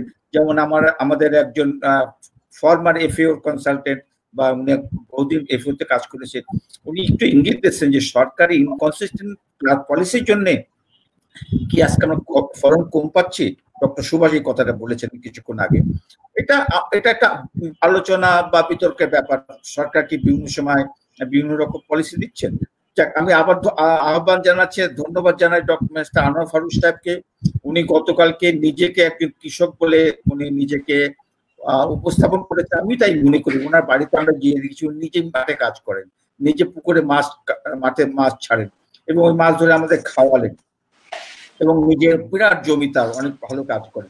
বাট আমি আপনার কাছে যাওয়ার আগে, যেহেতু আজকে মেনলি কৃষকদের কথাটা শুনতে চাই, সেটা একটুখানি মোহাম্মদ বদরুল সাহেব যদি বলতেন, এই যেটা শুনলেন কৃষকের মুখ থেকে আমরা শুনতে চাই। আপনারা ভালো জানবেন যে কৃষকরা কি মনে করছে, কেন ফলন কম হচ্ছে, এটা বাড়ানো যায় কিভাবে। তো অনেকগুলো কারণ আমরা বলতে পারি, বাট আপনারা কি ভাবেন, এই ভাবনাটা যদি আমাদের একটু বলতেন তাহলে আমরা সব একটু বুঝতে পারতাম যে ব্যাপারটা কি, ফিল্ড রিয়ালিটিটা কি, মাঠ পর্যায়ের ঘটনাটা কি। Mister Badrul Haider, please. শুনতে পাচ্ছেন বদরুল হায়দার সাহেব? বদরুল হায়দার সাহেব, হ্যালো? না, মনে হয় বদরুল হায়দার সাহেব শুনতে পাচ্ছেন। ধন্যবাদ। আচ্ছা, বলেন। জি স্যার, আমি শুনতে পাচ্ছি। স্যার ধন্যবাদ আপনাকে। জি স্যার, আপনি কি আমাকে শুনতে পাচ্ছেন? স্যার পাচ্ছি, আমি শুনতে পাচ্ছি। জি, আমরা পাচ্ছি। আমি শুনতে পাচ্ছি, আপনি কি আমাকে শুনতে পাচ্ছেন? শুনতে পাচ্ছি, বলেন। জি, ধন্যবাদ আমার সুযোগ দেওয়ার জন্য। জি, আচ্ছা, এখানে দুইটা পার্টে আলোচনা চলে আসছে যে কৃষক কিভাবে পুষিয়ে নিতে পারে। যে ক্ষতিটা হয়ে গেছে সেই জায়গাতে তো আমাদের আর কিছু করার নেই। এখন আমি যেটা মনে করছি, কৃষক পুষিয়ে নিতে হবে যে গত মৌসুমে আমরা দেখেছি যে সরকারের ধান ক্রয়ের ক্ষেত্রে সরকার অনেক জায়গায় সফল হতে পারেনি দামের কারণে, যে মাঠ পর্যায়ে দামটা মোটামুটি বেড়ে গেছে। তো কৃষক বর্তমান নির্ধারিত দামে অর্থাৎ 26 টাকা দামে কৃষক ধান বিক্রি করতে পারে না। তখন থেকে একটি চাহিদা ছিল যে 2 থেকে 3 টাকা যদি বাড়ানো যায় সরকারি ধান ক্রয়ের ক্ষেত্রে, এটি একটি জায়গা যদি হয় তাহলে কৃষক মূল্য পেয়ে পুষিয়ে যেতে পারে। আর মিল থেকে সরকারের যে চাল কেনার যে পলিসিটা, সেই ক্ষেত্রেও গত বছর আমরা যেটা দেখেছি যে যথেষ্ট সমস্যা ছিল। সেক্ষেত্রেও মনে হয় 4 থেকে 5 টাকা বৃদ্ধি করা দরকার, এমন একটি দাবি সব জায়গায় ছিল, এমনকি বিসেফ ফাউন্ডেশনে সে আলোচনাটা ছিল। এই জায়গাটিতে কৃষক পুষিয়ে যেতে পারে, যে আর্থিকভাবে পোষাতে পারে। এখন অন্যদিকে স্যার আমাদের যেটা প্রয়োজন, যে উৎপাদনটাকেও আমাদের বাড়াতে হবে জাতীয় প্রয়োজনই। আমি মনে করি যে আমাদের সামনে এখন রবি মৌসুমকেই আমাকে টার্গেট করতে হবে। তো সেই জায়গা যদি আমরা বলি যে রবি মৌসুমের বীজতলাও অনেক জায়গায় কমপ্লিট হয়ে গেছে, তাহলে এখন টোটাল কালচার সময়টাকে আমরা কিভাবে প্রপার যত্নটা করে অধিক ফসলটা নিতে পারি। এক্ষেত্রে স্যার এবছর কিন্তু উন্নত ভ্যারাইটি দেওয়ার সুযোগ নেই, কারণ কৃষক বীজ দিয়ে দিয়েছে। আমরা যে কাজটা করতে পারি, যে মহিত স্যার যখন মহাপরিচালক ছিলেন তখন স্যার একটি ট্রেডিশন চালু করে গেছেন, যে একটি জেলাতে একদিনে আলোক ফাঁদ বা একদিনে পার্টিং উৎসব এটাতে যেটা হয় যে এটা একটি রোল মডেল হয়, মানুষের সচেতনতাটা বাড়ে, কৃষকেরও সচেতনতাটা বাড়ে, আর ঊর্ধ্বতন কর্তৃপক্ষ মনিটরিংটা সুযোগটা বেশি থাকে। তো সেক্ষেত্রে এই মডেলটাকে ব্যবহার করে আমার প্রস্তাবটা হলো যে জেলাওয়ারি আমরা লাইন লগোটাকে একটি উৎসব করতে পারি, আবার পার্জিংটাকে আবার ওই মডেলটা আমরা চালু করতে পারি। আর উন্নত প্রযুক্তির ক্ষেত্রে ঠিক এখনই যে কোন কোন প্রযুক্তিতে, যেমন ইরিগেশনের ক্ষেত্রে আমরা যে বেড পদ্ধতিতে ধান চাষের যে আমরা দুইটা বেডের মাছ থেকে নালা নিয়ে যে একটু ফসলটা বৃদ্ধি করতে পারি, এই জায়গাতে এখনই আমাদের উপসহকারী কৃষি কর্মকর্তাগণ আরো বেশি থেকে বেশি কাজটা করতে পারে। যদি এ ব্যাপারে দেশের বিভিন্ন উপজেলাতে প্রকল্প এক জাতীয় প্রকল্প থাকার কথা না, সেক্ষেত্রে উপজেলা কৃষি স্থানীয় যে অন্যান্য ক্লাবগুলি আছে, এই ক্লাবগুলির অংশগ্রহণমূলক কার্যক্রমটাকে উৎসাহিত করা যেতে পারে স্যার। আর গত বছর আমরা যে জায়গাটিতে প্রচন্ড সমস্যার মধ্যেও সফল হয়েছি, যে করোনার মধ্যেও আমরা বড় হারভেস্টে সফল হয়েছি, ওই জায়গাটাতে আমার একটা অবজারভেশন এমন যে গত বছর ছিল যে করোনাকালীন সময়ে শ্রমিক শ্রেণীর কাজ ছিল না এবং প্রচন্ড অভাব ছিল। সেক্ষেত্রে কিন্তু পরিবহন সমস্যা এবং করোনার ভীতি থাকা সত্ত্বেও শ্রমিক পাওয়াটা সহজ ছিল। কিন্তু এবছর যেহেতু সবটা ওপেন হয়ে গেছে এবং কনস্ট্রাকশন কাজ বা বিভিন্ন রকম কাজ একটা সময় স্থগিত হয়ে গেছে, এমনটা হতে পারে যে গত বছরের মতো শ্রমিক সহজ নাও হতে পারে, এবং সেক্ষেত্রে আমাদের যান্ত্রিক সহায়তাটা একটু পূর্ব প্রস্তুতি আমাদেরকে নিতে হবে। এই মোটামুটি অনেকটা জানতে পারলাম আপনাদের। জি জি জি, অনেকটা জানতে পারলাম আপনারা কি ভাবছেন, যেহেতু আপনারা একটা মাঠ পর্যায়ে আছেন, তাদের ধ্যান ধারণা আপনারা জানেন, কাজ করেন, বোঝেন, এবং সেটা আমাদের শোনালেন, আমরা অনেকটা সম্মিলিত হলাম। সেটা ঠিকই বলেছেন যে আমরা উপর থেকে অনেক কিছু ঠিক মতো দেখতে হতে পারি না। আমি আনোয়ার ফারুক সাহেবের কাছে যাওয়ার আগে আরেকজন আমাদের কৃষক বন্ধু আছেন, আমিনুর সাহেব, কি আমার কথা শুনতে পারেন? কি শুনতে পাচ্ছেন আমিনুর সাহেব? জিনাদার থেকে বলছেন, আপনি মাইক্রোফোনটা একটু কাইন্ডলি অন করেন। না, আবার অফ হয়ে গেছে। আমিনুর সাহেব, যেটা জি জি, হ্যাঁ, আপনার কথা আপনি শুনতে পাচ্ছি। আপনি তো নিজে, মনে হয় আপনি নিজে, না শোনা যাচ্ছে আমার কথা, কি শুনতে পাচ্ছেন আমিনুর সাহেব? শুনতে পাচ্ছেন কথা? জি, শুনতে পাচ্ছি। আচ্ছা, একটু সংক্ষেপে বলেন। আপনার আজকে কিন্তু আলোচনাটা মুখ্যত আপনাদেরকে নিয়ে, আমরা গত দুদিন আমরা আলোচনা করেছি, আজকে আপনাদের কাছ থেকে জানতে চাই যে বলা হচ্ছে ধানের ফলন কমে গেছে, আপনারা কিভাবে ফলনটা করলো, কি কেন করলো সেটা আর বলতে পারেন?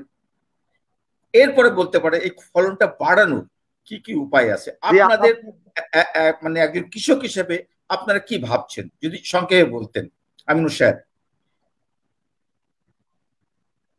বলেন। জি, আমি বলতে চাচ্ছি, আমি একজন কৃষক।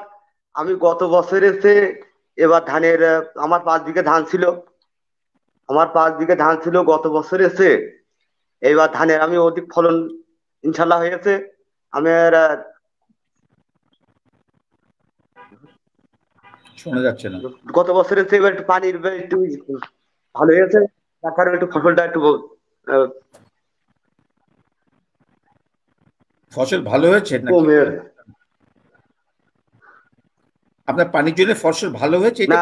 গত বছরের চেয়ে এবার ফসল একটু কম হয়েছে। বন্যার জন্য? না, গত বছরের চেয়ে এবার ফসল একটু কম হয়েছে। না, কি কারণে হলো আপনার যে ফসলটা কম পেলেন? কি কি কারণে হলো ফলনটা আপনি কম কেন পেলেন? পানির কারণে কম হয়েছে, পোকা লাগছে, বিভিন্ন পোকামাকড়ের অত্যাচারে, যার কারণে ফসলটা একটু কম হয়েছে। আচ্ছা, বুঝতে পারছি আপনার সমস্যাগুলো, আমরা কিছুটা বুঝতে পেরেছি যে পোকামাকড় কারণ, বন্যার একটা কারণ হতে পারে, এগুলো সামগ্রিকভাবে ফলন আপনার ঝিনাইদহ এলাকায় ফলন কমেছে। নর্থ বেঙ্গলতে কিছু লোক বলেছেন যে তাদের ফলন কম পাচ্ছে।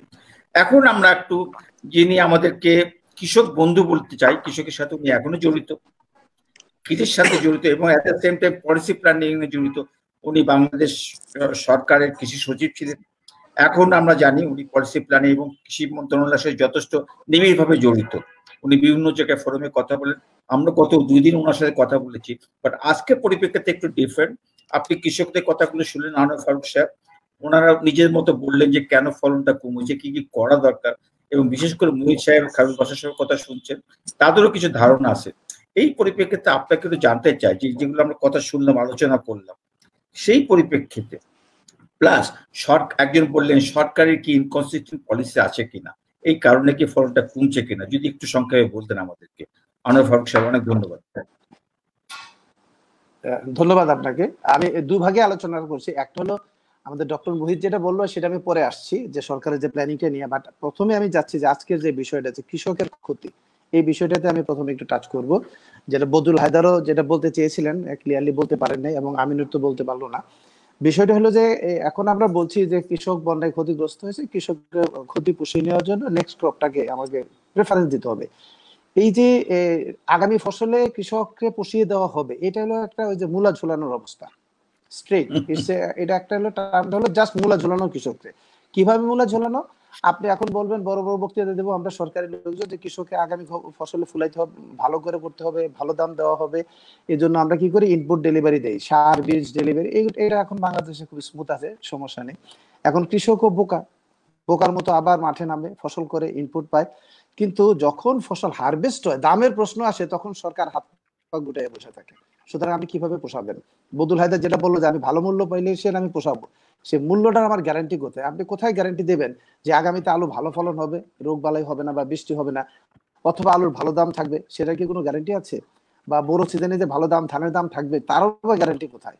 সুতরাং যদি না থাকে, তখন সরকার তাকে কিভাবে প্রোটেকশন দেবে কৃষককে, সেই পলিসিটা কোথায়? সেটা কিন্তু আমরা গত 10 বছর চিৎকার করে আসছি যে কৃষকরা একটা প্রাইস সাপোর্ট দিতে হবে। আপনি যে বললেন যে ফলন কমে যাচ্ছে, ফলন কমবে না কেন? বারবার কৃষক দাম না পেলে তো ফলন কমবেই। এটা একটাই ফ্যাক্টর, কৃষি পণ্যের জন্য একটাই বড় ফ্যাক্টর এবং অনলি ফ্যাক্টর হলো দাম। প্রথম হলো দাম। আপনি দাম নিশ্চিত করেন, এমনিতেই ফলন বাড়বে। যতদিন আপনি দামটাকে এনশিওর না করবেন, কোনোদিনই দাম বাড়বে না। এখন আপনি আসেন যে মুহিত সাহেব যেটা বললাম, মুহিত সাহেবের প্রশ্নই ধরি, যে মাননীয় মন্ত্রী মহোদয় একটা ব্যাখ্যা দিয়েছেন, যিনি 1 কোটি মেট্রিক টন ভুট্টা উৎপাদন করতে চান। খুব ভালো কথা, আমার ভুট্টা আমদানি প্রয়োজনে এক্সপোর্ট করতে পারবো।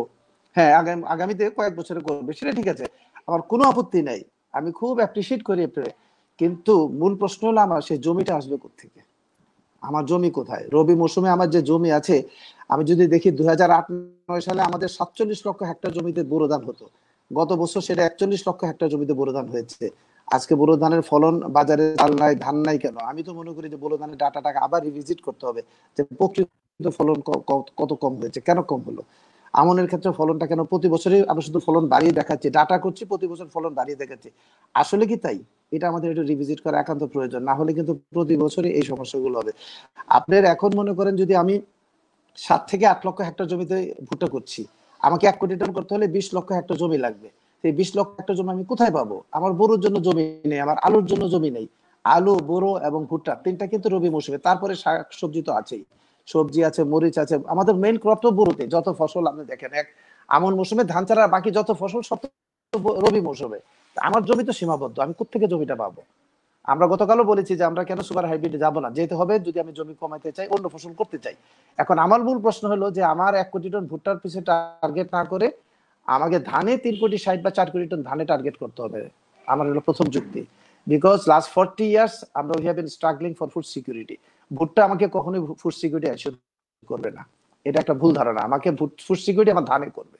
ভুট্টা আমাকে অল্টারনেটিভ সোর্স দেবে প্রোটিনের জন্য, সেটা আমরা আমদানি করে আনতে পারবেন। কিন্তু চাল আমদানি করতে গেলে আজকে দেখেন সরকার 2 লক্ষ টন চাল আমদানি করতে গেছে, তাই কত রকম কথা উঠেছে।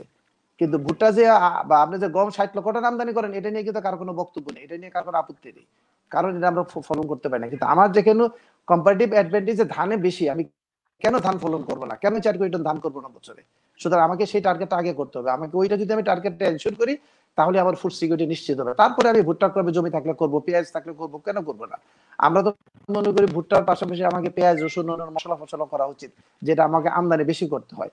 কিন্তু আমার মূল ফসলটা যদি আমি ফুড সিকিউরিটি এনশিওর করতে চাই, তাহলে কিন্তু আমাকে চালটা নিশ্চিত করতে হবে। আর চালটা নিশ্চিত করার জন্য যা যা করার দরকার, ইনপুট ডেলিভারি তো আমরা করছি, বাট বেসিক যে ফ্যাক্টরটার জন্য চালের দাম হচ্ছে না, সেটা হলো আমার প্রাইসটা এনশিওর করতে হবে। যেটা বদুল হায়দার বললেন যে বড় মৌসুমে সরকার 50% প্রকিউর করতে পারে নাই, বিকজ 26 টাকা দাম দিয়ে কৃষক এই সরকারের এত হ্যাসেল করে নিজের ট্রান্সপোর্ট খরচ করে ধান গোডাউনে বিক্রি করবে না। বিক্রি করা যে কি হ্যাসেল একটা কৃষকরে, এই মূর্খ কৃষক, অশিক্ষিত কৃষকদের যেভাবে নাকে দড়ি দিয়ে ঘুরানো হয়, এটা যে কৃষক একবার যায় সে শুধু বুঝতে পারে। আমি আপনি এখানে বসে বুঝবো না, আমরা তো এখানে বসে এসি রুমে কথা বলি আর পলিসি করি, কিন্তু যে কৃষক একবার ওই গোডাউনে ঢুকেছে মাল নিয়ে, সে বুঝতে পারে যে তার কত কষ্ট হয়।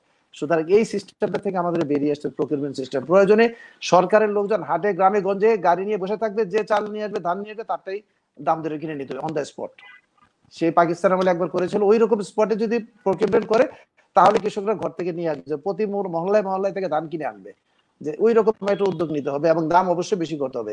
যেমন এবছর আমন মৌসুমে এখন বাজারে 1300-1200 টাকা সরকার প্রকিউরমেন্ট করছে 26 টাকা কেজিতে, অথচ বাজারে ধানের দাম 30 টাকা। তাহলে কেন কৃষক আমাকে বলেন যে 30 টাকা ধান বাজারে বিক্রি না করে সরকারের কাছে 26 টাকায় বিক্রি করবে? কৃষকের কি লাভ হবে এটাতে? সুতরাং এই জিনিসটি আমাদেরকে মাথায় রাখতে হবে। আমি তো নিশ্চিত যে এবার আপনার 2 লক্ষ টনের সরকার প্রকিউর করতে পারবে না, কারণ এত কম দামে হবে না। আমি যেটা কালকে বলতেছিলাম, বলতে শেষ করতে পারিনি, যে আমাকে যে জাপানের যে আমি তথ্যটা দিচ্ছিলাম যে কৃষকের থেকে সরকার 3 গুণ দামে কিনে বাজারে কম দামে চাল বিক্রি করে। আমি তখন তাদের প্রশ্ন করেছিলাম যে এত দাম দিয়ে কেন সরকার কিনে? তখন তারা বলেছিল যে আমরা তো সুপার আপনার কি অ্যাডভান্স একটা ইকোনমি, আমি যদি ধানের দাম না দিই কোনো কৃষক ধান করবে না। আমি কিন্তু 1 কোটি টন চাল কিনে আনতে পারি, কিন্তু আমি মনে করি আমার ধানটাই আমার সম্পদ, আমি আমার নিজের চালের ভাত খাই, আমার মানুষকে নিজের চালের ভাত খাওয়াই।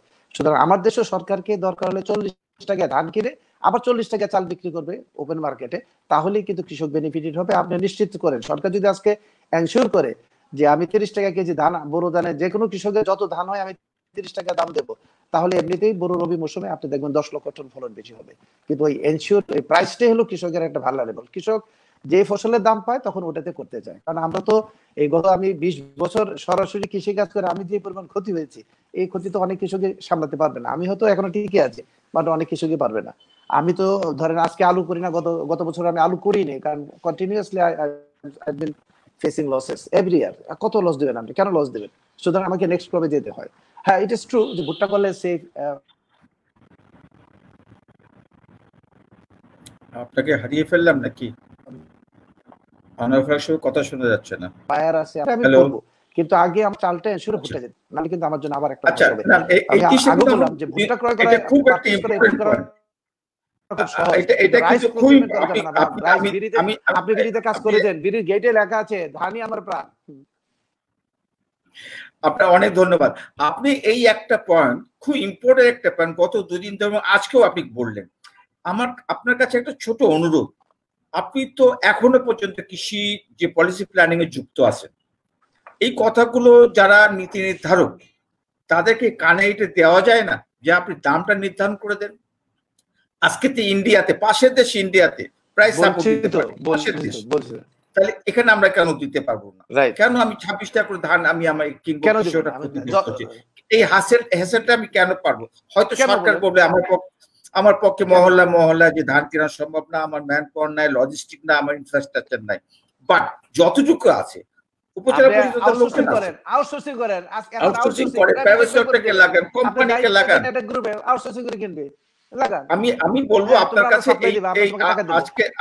আজকের পরিপ্রেক্ষিতে এই জিনিসটা আপনার একটু, আমরা তো নিশ্চয়ই বলবো, আমরা আশা করি কোন নীতি নির্ধারক হয়তো আমাদের এটা দেখছেন, বাট এটা এই ব্যাপারে আমাদের আজকে উন্নত মুখ্য আলোচক ডক্টর মুহিতের কাছে যাবো, বাট একটুখানি অল্প সময়ের জন্য যেহেতু প্রতিদিন মিটন প্রতিদিন 1 ঘন্টা প্রোগ্রাম 1.5 ঘন্টা হয়ে যাচ্ছে, বুঝতে পারছেন যে আমাদের যে কতটা ইন্টারেস্ট জেনারেট করছে মানুষজন জানতে, এবং এটা খুব রিলেভেন্ট, জানা উচিত কেন হচ্ছে, কি করা দরকার, আরো ফার্দার কি করা যেতে পারে। আমরা তো 1 ঘন্টা 1.5 ঘন্টা শেষ করতে পারছি না, গত 2-3 দিন ধরে দেখলাম, বাট এটা আমি মনে করি এটা ইন্সপায়ারিং, ভেরি ইউজফুল একটা ডিসকাশন হচ্ছে, যারা শুনছেন এবং যারা দেখছেন। একটু খায়রুল বাশির সাহেবের কাছে এই ব্যাপারটা আলোচনা, নট অনলি জিঙ্ক রাইস, আপনি তো ধান গবেষণার পরিচালক ছিলেন, গবেষণা অনেক বছর, 25-30 বছর আপনি গবেষণা করছেন। কালকে আপনি ছিলেন না, পরশুদিন আপনাকে হয়তো আমরা দেখি নাই, একটা কথা সবাই বলছে, বিড়ির 110টা ভ্যারাইটি, 105টা ভ্যারাইটি, মাত্র 10টা মাঠে আছে, বাকি 90টা কেন মাঠে যাচ্ছে না? এটা আমরা কালকে আলোচনা করেছি, বাট আপনার মুখে শুনতে চাই এটা কেন মাঠে যাচ্ছে না, সমস্যাটা কোথায়? এই পরিপ্রেক্ষিতে যেটা আপনি সংক্ষেপে একটু বলতেন, আজ গবেষণা পরিচালক ফরমার, আমাদের একটু খুব উপকৃত হতাম।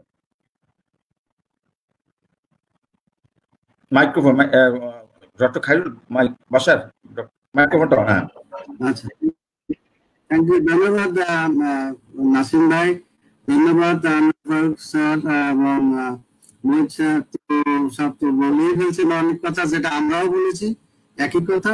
ওই দিকে না গিয়ে এখন নতুন যে একটা ইস্যু আপনি বলেছেন খুবই গুরুত্বপূর্ণ।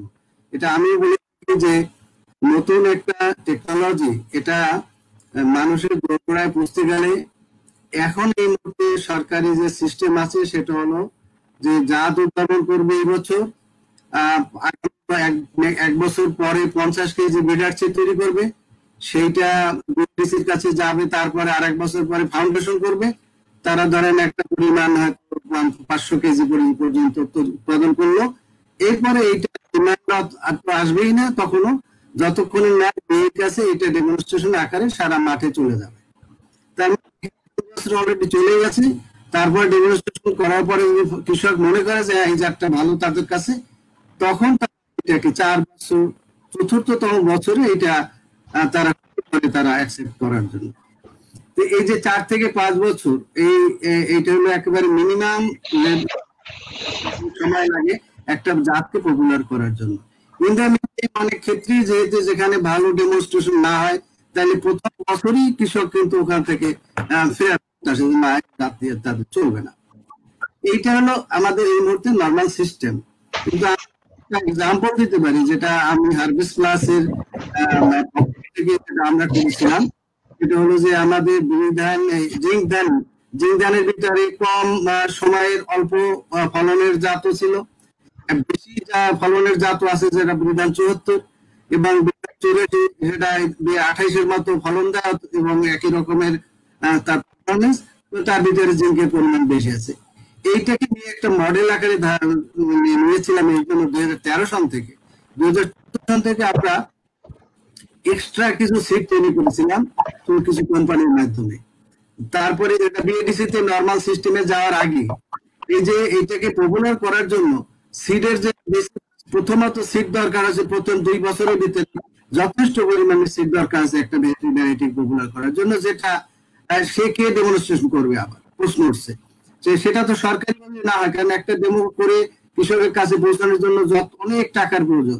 যেটা ভাগ্য ভালো আমাদের সেই এগ্রিকালচার সাপোর্ট সার্ভিস প্রজেক্ট থেকে যে ডিএর মাধ্যমে যে সিড প্রজেক্টটা চালু আছে প্রায় 20 বছর, এখন 20-25 বছরের মতো চলছে। এই একটা প্রোগ্রামে ডিএ কে নতুন জাতকে পপুলার করার জন্য কাজ করছে। কিন্তু শুধু ডিএই এখানে হবে না, যেটা আমরা হারভেস্ট প্লাসে আমরা কাজ করে শুরু করেছি। আমাদের পার্টনার ছিল ডিএই, এখনো আছে। এখন একটু মানে ওরা নিজেরাই এখন এই কার্যক্রমটা হাতে নিয়েছে সরকারের উদ্যোগের কারণে। এটা আমরা অ্যাপ্রিসিয়েট করি বিএডিসি এবং ডিএই কে। এবং এর সাথে সাথে আমাদের সারা দেশের ছোট বড় এনজিও গুলোকে আমাদের সাথে কাজ করেছে। আমাদের সাথে প্রায় 300 স্মল কোম্পানিগুলো কাজ করেছে এইটা পপুলার করার জন্য। কাজে এই মাঠে যে জাতটা কৃষকের উপযোগী সেটা তাকে জানতে হবে। প্রথম কৃষককে জানতে হবে, কৃষক এটাকে টেস্ট করবে, দেখবে, তারপরেই সে কিন্তু এটাকে চাষাবাদে যাবে। আমরা হঠাৎ করে বলতে পারবো না, ওই যেমন ডিজি সাহেব এক্স ডিজি সাহেব মোহিত সাহেব বললেন যে জাত কয়েকটা 2-3টা জাতের কথা বলছে, জাত খুব ভালো কথা, কিন্তু এর সিট কোথায় এখন এই মুহূর্তে? সেই ডেমো করার জন্য সিট নাই, বা ইভেন এটা মাল্টিপ্লিকেশন করার জন্য তেমন কোনো পরিমাণ সিট নেই। কিন্তু আমরা যেটা করেছি মাত্র 3 বছরের মাথায় 74, যেটার ফলন 29-এর চেয়েও বেশি কম নয়, এবং এটা ফলনও অনেক বেশি, এবং যদি একটু মোটা, যেটা অনেক কৃষক বলছেন যে মোটা চিকন অনেক ক্ষেত্রে ব্যাপার নয় যদি ফলন ভালো হয়। তা আমরা এইভাবে সেই জন্য আমরা 28 কে আমরা রিপ্লেস করে বলি, আর তাকে পপুলারাইজ করা বলি আমরা 84, যেটা 84, সেটাকে আমরা কৃষকের হাতে নিতে চাই। আর 74 সবচেয়ে বেশি ফলন দেয়, এটাও আমরা কৃষকের কাছে নিতে চাই। এই সেই চ্যানেল হলো আবারও একই রকম, যে আমার হলো পাবলিক প্রাইভেট পার্টনারশিপের মাধ্যমে। সেখানে ডিএই আমাদের প্রথম বড় পার্টনার, তবে তার পিছনে সহযোগিতা করছে এই মুহূর্তে বিএডিসি। তারা কিন্তু গত বছরের তুলনায় এবছর ডাবল এই ভ্যারাইটি জাতগুলো 2টি বা 3টি জাত তারা বিধান 72 আমন মৌসুমী তারাও উৎপাদন করেছে, তারা ডাবল উৎপাদন করছে। লাস্ট 4 ইয়ার্স তারা প্রথম বছর করছে 50 টন, এরপরে 100 টন, এখন তারা প্রায় 1200 টন এই বছর তারা প্রোডাকশনে গিয়েছে। কাজে আমাদের যে কিছুটা উদ্যোগ, এটা উদ্যোগটা নিতে হবে। এখন সরকার অনেক ক্ষেত্রে ধান গবেষণা ইনস্টিটিউট, তারা কিছুটা প্রোগ্রাম করেছে। এটা 2-3 বছরের ভিতরে ভালো জাত কৃষকের হাতে পৌঁছে যাবে, এটা আমি বিশ্বাস করি। আর আমাদের উদ্যোগটা আছে, আমরা যেহেতু কাজ করি স্পেসিফিক, সেহেতু আমরা এটাকে আলাদাভাবে আমরা কিন্তু কভার করে থাকি। মানুষকে জানানোর জন্য যত ধরনের আমাদের প্রক্রিয়া প্রোগ্রাম থাকে আছে, সেটা আমরা করে আসছি, যার জন্য মানুষ কিন্তু অনেক ভালো ভালো জাতের তুলনায় আমাদের জিঙ্ক রাইস মানুষের কানে অলরেডি পৌঁছে গেছে, আমি বিশ্বাস করি। এই মডেলটাকে যদি আমরা সমস্ত ক্ষেত্রে ভালো জাতের ক্ষেত্রে কাজে লাগাতে পারি, তাহলে আমরা মনে হয় ধন্যবাদ।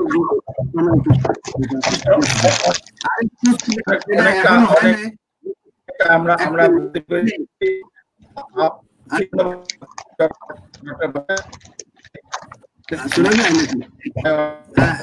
আধা মিনিট একটা কথা বলে শেষ করছি। আমরা যেটা কোথায় কথা সেটা এখন যদি এই জাতগুলো, যেটা কয়েকটা জাতকে গুটি কয়েকটা জাতকে আলোচনা করি,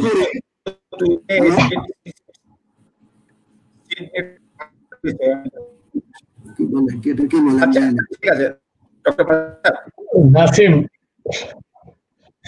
সমস্যা হচ্ছে নাসিমের ওখানে। 1 মিনিটে বলে যাই, বাকি যে জিনিসটা এখন আমরা করতে পারি না, যেটা আমরা সরকারের সাথে লিংক থাকা সত্ত্বেও এখন যেটা হয়নি বা হয়তো পলিসিতে আছে, যে গুটি আমাদের এই বড় মৌসুমের সামনে আসতেছে, এখানে সব ভ্যারাইটি অনেক আছে, কিন্তু সেটাকে পপুলার করতে অনেক দেরি হবে, যেটা হতে থাকে। কিন্তু ইন দ্য মিন টাইম কিছু সিলেক্টেড ভ্যারাইটি, ঠিক আছে ডক্টর বাসা, ঠিক আপনি ছিলেন আলোচনা করুন, আমার এখানে সমস্যা না। আচ্ছা, সেটা যদি নাসিমের ওখানে সমস্যা হচ্ছে, যে এলাকায় ফেভারেবল এনভায়রনমেন্ট, সেই এক্সাম্পল যশোর রিজিয়নে, সেখানে যে জাতগুলো, যে 2-3টা জাত বেশ জাত suitable for that particular area, সেখানে কিন্তু তারা ওই জাতগুলোকে নিয়ে একেবারে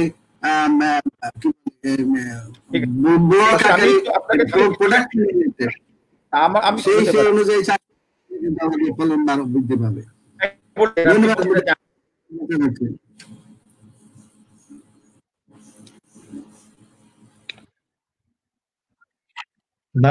নাসিমের সমস্যা হচ্ছে আসলে। আমি একটু বাসারকে একটু আরেকবার জিজ্ঞাসা করে নিই।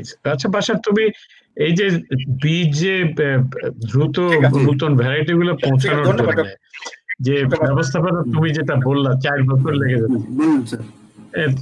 ধন্যবাদ। আচ্ছা ধন্যবাদ। তো আমি সেটা তুমি আবার আগে আমি 3 জন কৃষক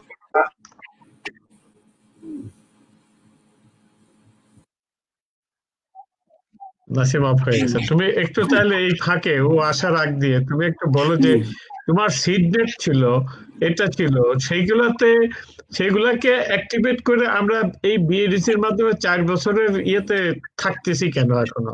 কেন সিডনেটকে ব্যবহার করে আমরা বিএডিসি সিডনেটের বাইরে নয়, এটা হলো যে আমি পাবলিক এবং প্রাইভেট সেক্টরকে মিলিয়ে একটা প্রোগ্রাম ছিল, যেটা সরকারি বেসরকারি বীজ উৎপাদনকারী সংস্থা। এর সাথে আমি অ্যাড করেছিলাম পপুলারাইজ করার জন্য not only ডিএই but also other NGOs. এটা হলো আসলে আমার ইয়েটা ছিল।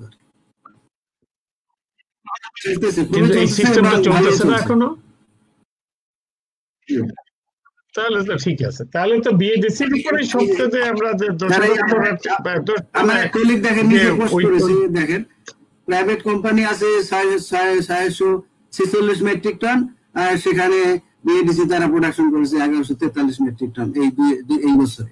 কাজে সাইড বাই সাইড তারা যার যার ক্যাপাসিটি অনুযায়ী বিএডিসি বাড়াচ্ছে, কিন্তু সেটা শুধু বাড়ায় না, সেটা ডিএই ডিমান্ড আসছে, তাদেরকে বলে যে আপনারা ডেমো করেন অনেক বেশি আমাদের এই জিঙ্ক রাইস।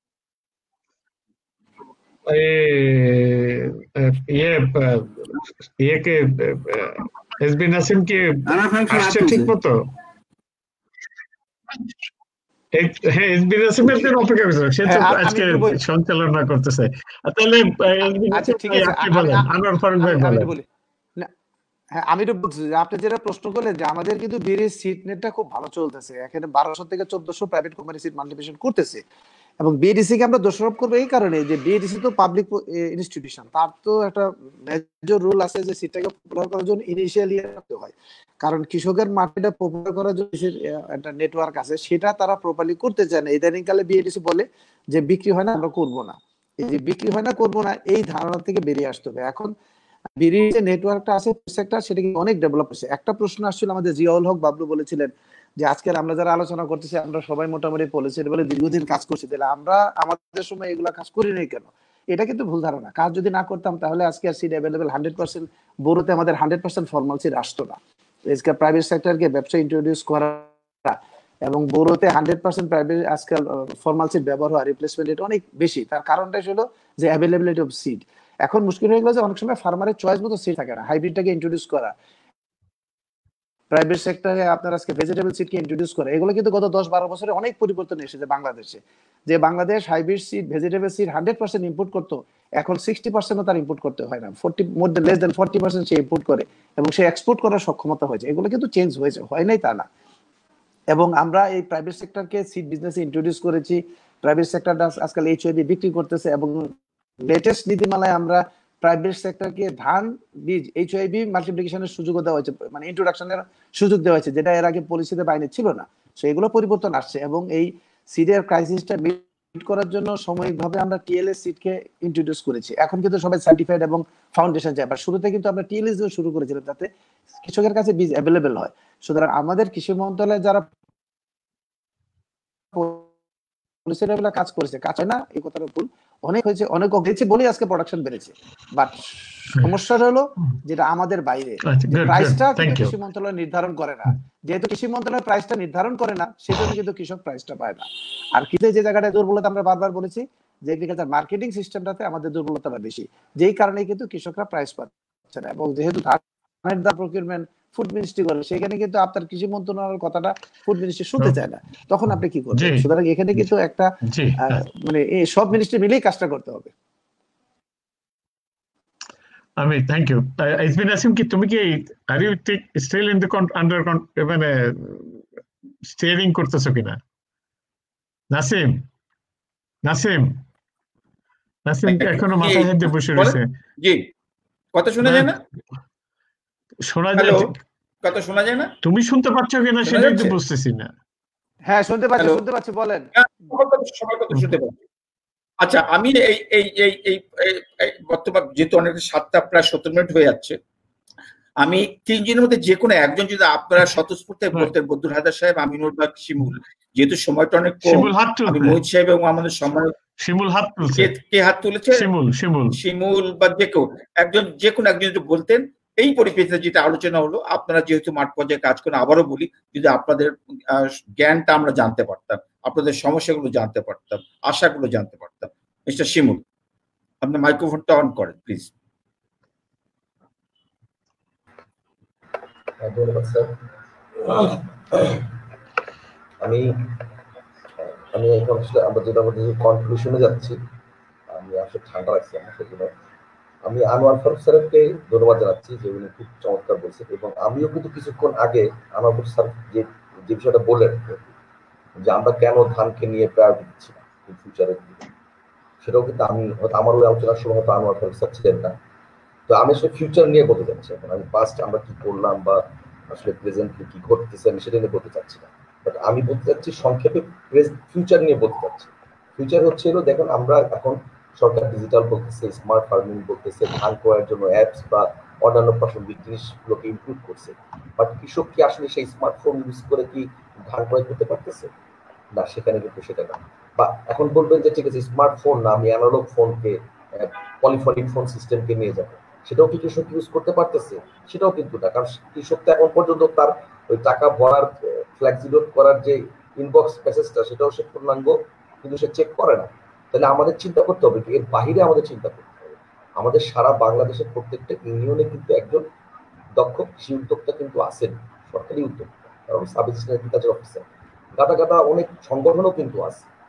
এতগুলোকে আসলে একত্রিত করে কাজ করানো মানে বেশি লোকের ইনভলভমেন্ট মানে হচ্ছিল প্রবলেমস বেশি বের করে আনা এবং সেটাকে সিনক্রোনাইজ করে একটা রেজাল্টে যাওয়াটা খুব কঠিন বিষয়। তো আমার বিষয় হচ্ছে যে ফিউচার প্ল্যানের ক্ষেত্রে আমাদের উচিত অবশ্যই, যদি আমিও আনার আবারও বলতেছি যে আমাদের দেশের পরবর্তী প্রজন্মের এই ধান উৎপাদক কারা, যারা এখন রাইস প্রোডাকশন করতেছে তাদের এইজটা আসলে কত এখন, তারা কি এখন বাংলাদেশের বরায়ুর মধ্যে বসবাস করতেছে নাকি সেটাকে অলরেডি এক্সিস্ট করছে? তাহলে যদি next generation rice producer farmer যদি চিন্তা করবে, আমি রাইসে না যাচ্ছি, যদি বলে যে নেক্সট প্রডিউসার ফার্মার কারা, তাহলে কিন্তু বলতে হবে কিন্তু যে এই ইয়ং জেনারেশনের মধ্যে থেকেই কেউ না কেউ নেক্সট লেভেল প্রডিউসার ফার্মার। তাহলে সেখানে এই যে প্রান্তিক কৃষক যারা ঝরে পড়ে যাচ্ছে তাদের জায়গায় কি আপনার মনে হয়, বা আমরা যারা এখানে বসে বসে এসি কথা শেখাই আর কথা বলি, তারা কি এটা চিন্তা ভাবনা করতেছে যে নেক্সট লেভেল প্রডিউসার ফার্মার যারা, তারা ধান প্রোডাকশন করবে? অবভিয়াসলি না, কারণ ধানে যদি প্রফিটই নাই, কারণ যারা স্মার্ট ফার্মার তারা চিন্তা করবে যে আমার স্মার্ট ফার্মিং এবং আমার প্রফিট মেকিং করতে হবে, আমি যে ইনভেস্টমেন্টটা করতেছি সেই ইনভেস্টমেন্টটা রিটার্ন আমাকে আনতে হবে। তাহলে সেখানে কেন গভর্নমেন্ট এখন থেকে সাস্টেনেবল প্ল্যান করতেছে না যে আমাদের ইন ফিউচারে আগামী 5 বছর পরে এই প্রডিউসার লেভেলের ফার্মার যারা আছে রাইস প্রোডাকশন করে তারা তো কোলাপস করবে।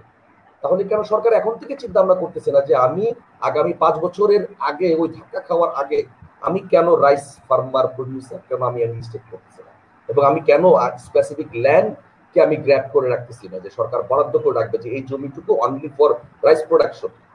আমি কেন, আমাদের দেশের ধানের জাত নিয়ে যথেষ্ট পরিমাণ আমরা সাফল্য অর্জন করছি, এটা নিয়ে আমাদের আসলে বিন্দু পরিমাণ সন্দেহের কোনো ইয়া নেই, বাট আমাদের মেন সমস্যা হচ্ছিল যে প্রোডাকশন নিয়ে আমরা যে সবচেয়ে বড় ঝুঁকিতে আছি। এখন না, যে আজকে একটা রিপোর্ট গত 2-3 দিন ধরে রিপোর্ট নিয়ে যা চলতেছে সেটা আমাদের মেজর ইস্যুস না। আমাদের মেজর ইস্যুস হচ্ছে ফিউচার নিয়ে যদি আমরা চিন্তা ভাবনা করি, আগামী 5 বছর পরে রাইস প্রোডাকশন করবে কারা? আমাদের মতো এডুকেটেড ফার্মাররা করবে? Impossible, quite impossible. কারণ আমরা চাই আমাদের বিজনেসে যে ইনভেস্টমেন্টটা করছি সেটা রিটার্ন চাই, তো সেই রিটার্নকে আমি ধারের থেকে পাবো? অবভিয়াসলি না। তাহলে সেখানে কেন আমরা এখন থেকেই সেই পরবর্তী প্রজন্মে কৃষি উদ্যোক্তা তৈরি করতেছি না, যারা সিলেক্টেড ফার্মার লাগে তাকে আমরা সরকার বিশেষ প্রণোদনা দেবে দিয়ে সেই রাইস প্রোডিউসার ফার্মারকে। ধন্যবাদ, ধন্যবাদ শিমুল সাহেব, অনেকগুলো গুরুত্বপূর্ণ কথা বলেছেন।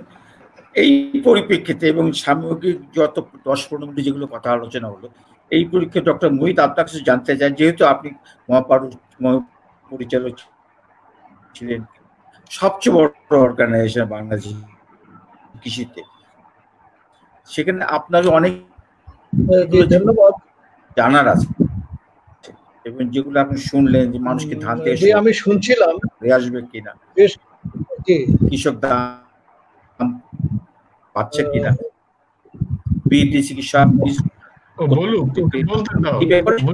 আপনি সংক্ষেপে আপনি একটু বললেন, তারপরে কিন্তু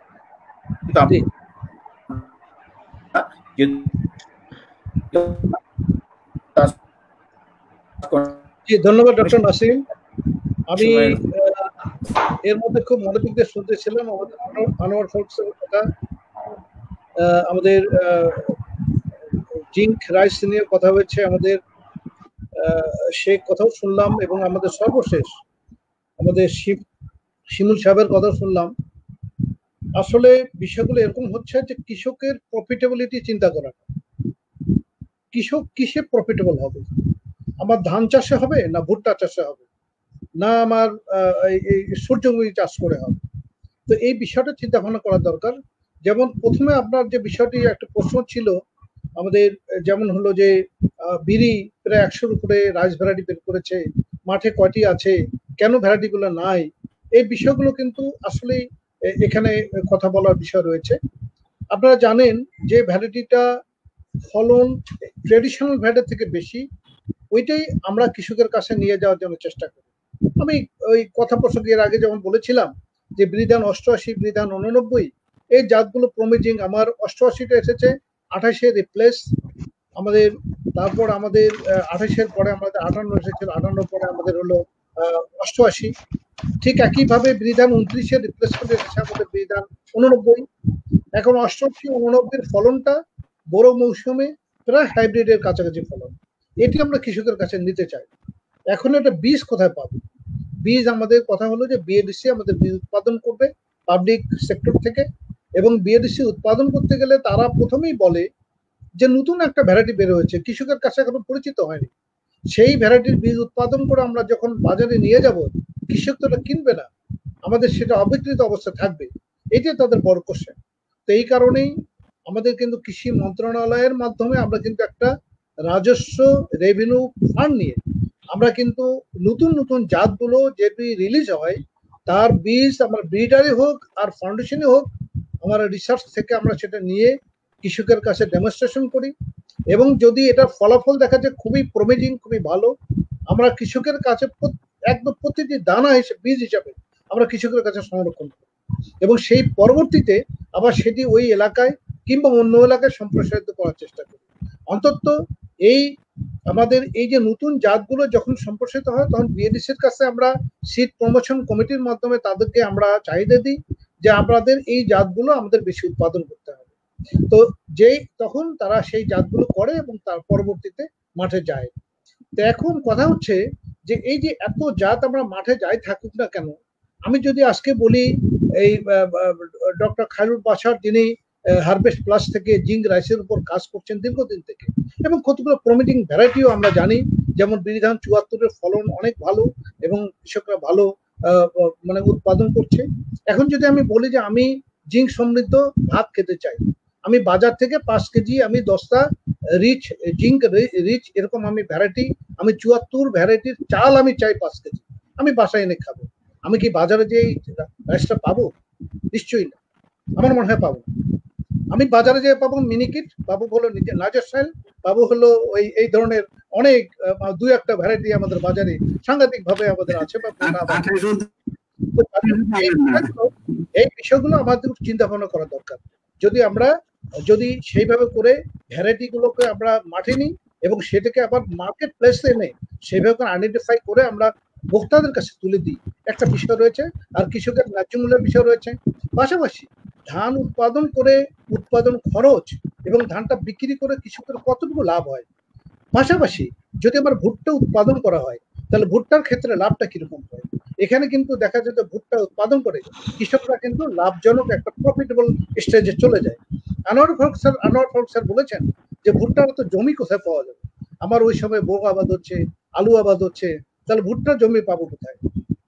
আমরা চাচ্ছি, আমি বলা যাবে যে আমি এক্স ডাইরেক্টর জেনারেল, আমি যতদিন ছিলাম আমি চেষ্টা করেছি, আমি বলেছি যে আমরা কেন বোরো, আমার যেহেতু আমার উৎপাদন খরচ বেশি, আমরা বোরোর উৎপাদন আমরা এলাকা কমাই দেব, ভুট্টা আবাদ করবো। ভুট্টাতে আমার সেচ খুব কম লাগে, 1-2 সেচ হলে হয়ে যায়। ভুট্টাটা নির্বিঘ্নে আবাদ করা যায়, ভুট্টা কিন্তু তত রিস্কের মধ্যে পড়ে না। বন্যা হলেও আমার মনে হয় যে ওই সময় তো বন্যা হওয়ার কথাই না, বন্যা হয় না ওই সময়, আমার মনে হয় রিস্ক ফ্রি অবস্থায় ভুট্টাটা আবাদ করা যায়। প্লাস হলো চর এলাকা, সেটাও কিন্তু ভুট্টার একটা উপযুক্ত জায়গা। চর এলাকা আমাদের ভাস্ট এরিয়া, চর এলাকা আমাদের রয়েছে, আমরা ভুট্টার আবাদ সেখানে করতে পারি। তো পাশাপাশি আমি আরেকটি জিনিস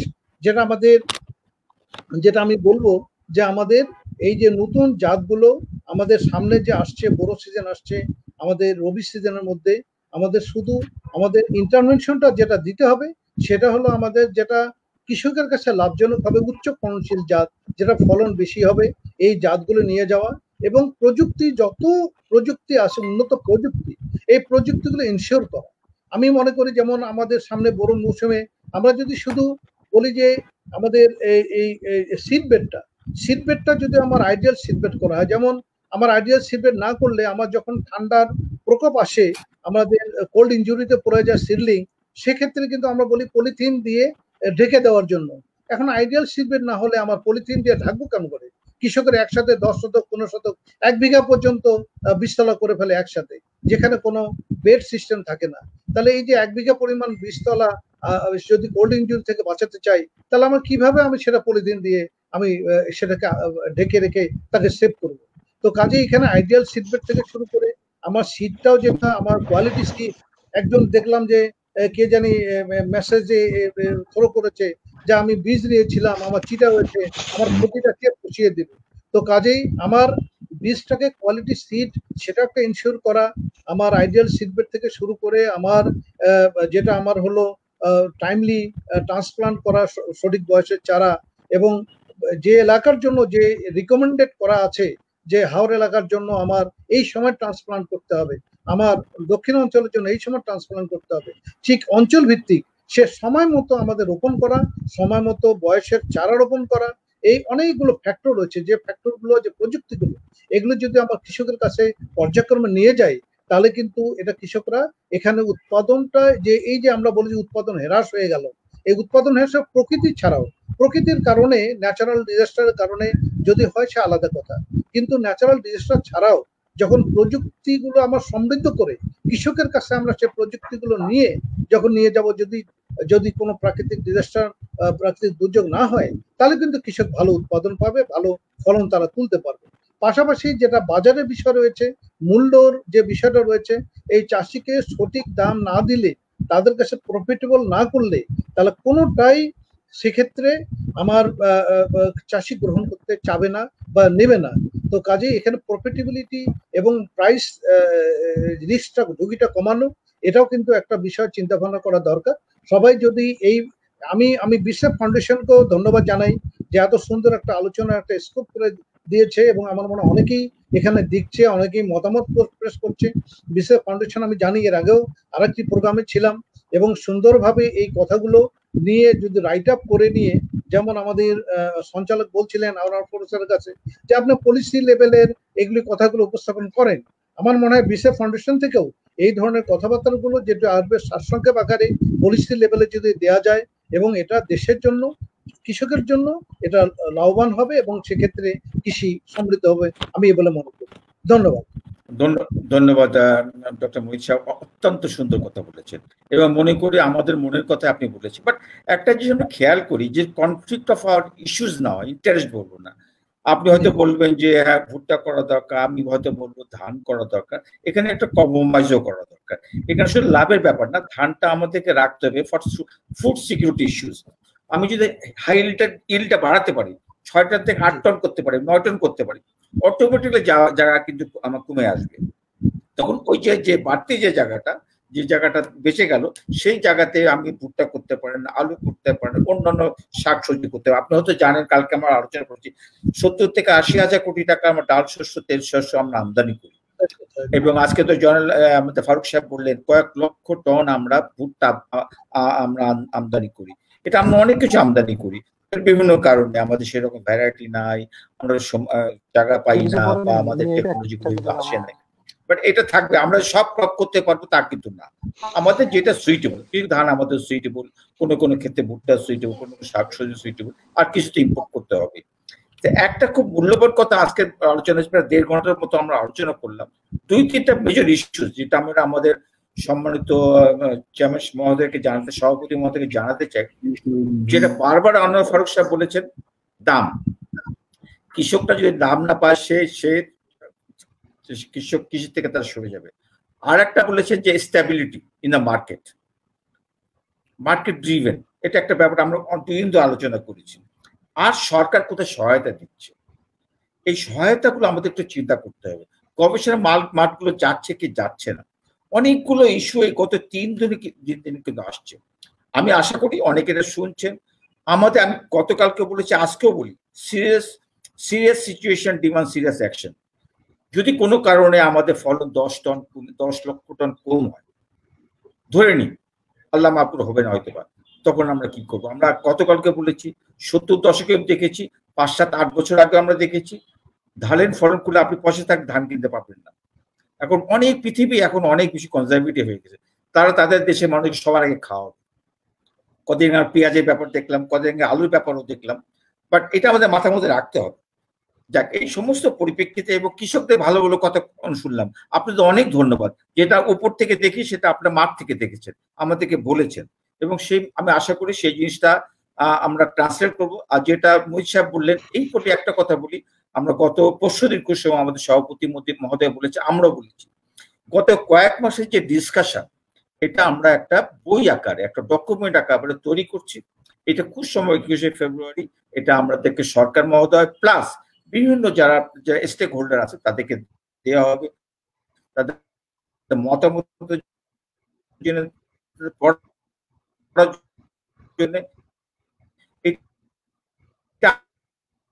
আমি মনে কিন্তু অত্যন্ত জরুরি একটা কাজ। মানুষের কথা, মানুষের বক্তব্য, মানুষের ধ্যান ধারণা, এটা কিন্তু ট্রান্সলেটেড হবে একটা ডকুমেন্ট। যাক, এই পর্যায়ে গেছে আমাদের সাথে চেয়ারম্যান মহোদয়, সভাপতি মহোদয়, উনি ক্ষমতা আমরা আশা করি। ডক্টর জয়নুল আবেদিন, আজকে সামগ্রিক ব্যাপার নিয়ে যদি আপনি আপনার সংক্ষেপে আপনার সভাপতির বক্তব্য দিতেন, আমরা খুব খুশি হতাম। ধন্যবাদ ডক্টর জয়নুল আবেদিন। এই সবার কোনো সভাপতি নাই, আসলে সঞ্চালকই আমাদের সভাপতি। কিন্তু আমি বলছি না, আমাদের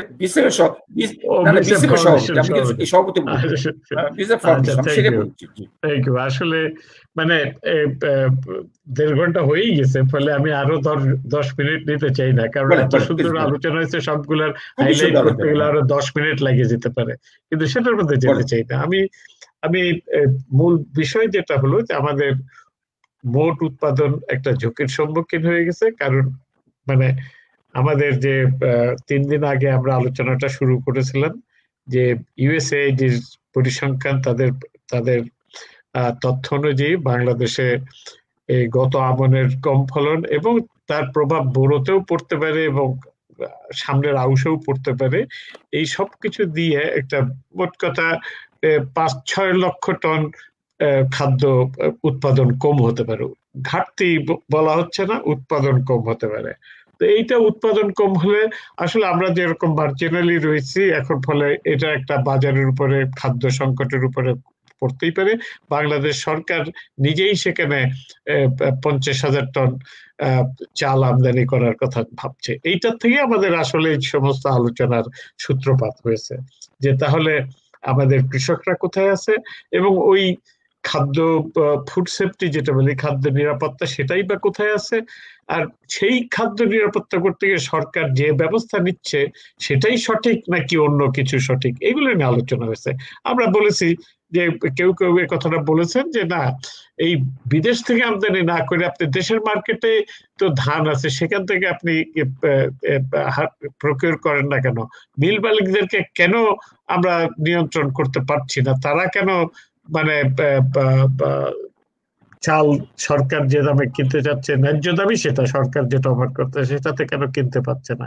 এই যে একটা বিষয়টা আছে, একটা আপনি ওই যে নিজের নাক কেটে পরের যাত্রা ভঙ্গের মতো না হয়ে যায় যে আমি মিল মালিকরা দিতেছে না, আমি বাইরের থেকে আইনে তারপরে মিল মালিকদেরকে বোঝানোর চেষ্টা করব।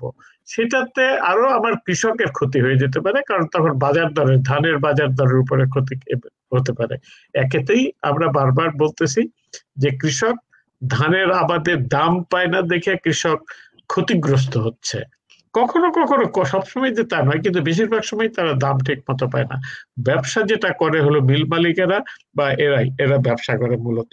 এই জায়গাটায় আমাদের ঠিক করা দরকার যে কৃষক যাতে লাভবান হয়, কারণ আমরা অর্থনৈতিক উন্নয়ন চাই, শুধু কতিপয় লোকের না, সকল লোকের। দরিদ্র কৃষক যাতে, তারও যাতে অর্থনৈতিক উন্নয়ন হয়, এইটা হলো মূল জায়গাটা। ফলে আমরা একদিকে যেরকম ফলন বাড়ানোর কথা অবশ্যই বলবো, মোহিত সাহেব প্রযুক্তির কথাগুলো বলেছেন, আমাদের কৃষি সম্প্রসারণ বিভাগ ধান গবেষণা প্রতিনিয়তই উন্নত জাত এবং উন্নত প্রযুক্তি উদ্ভাবন করছেন।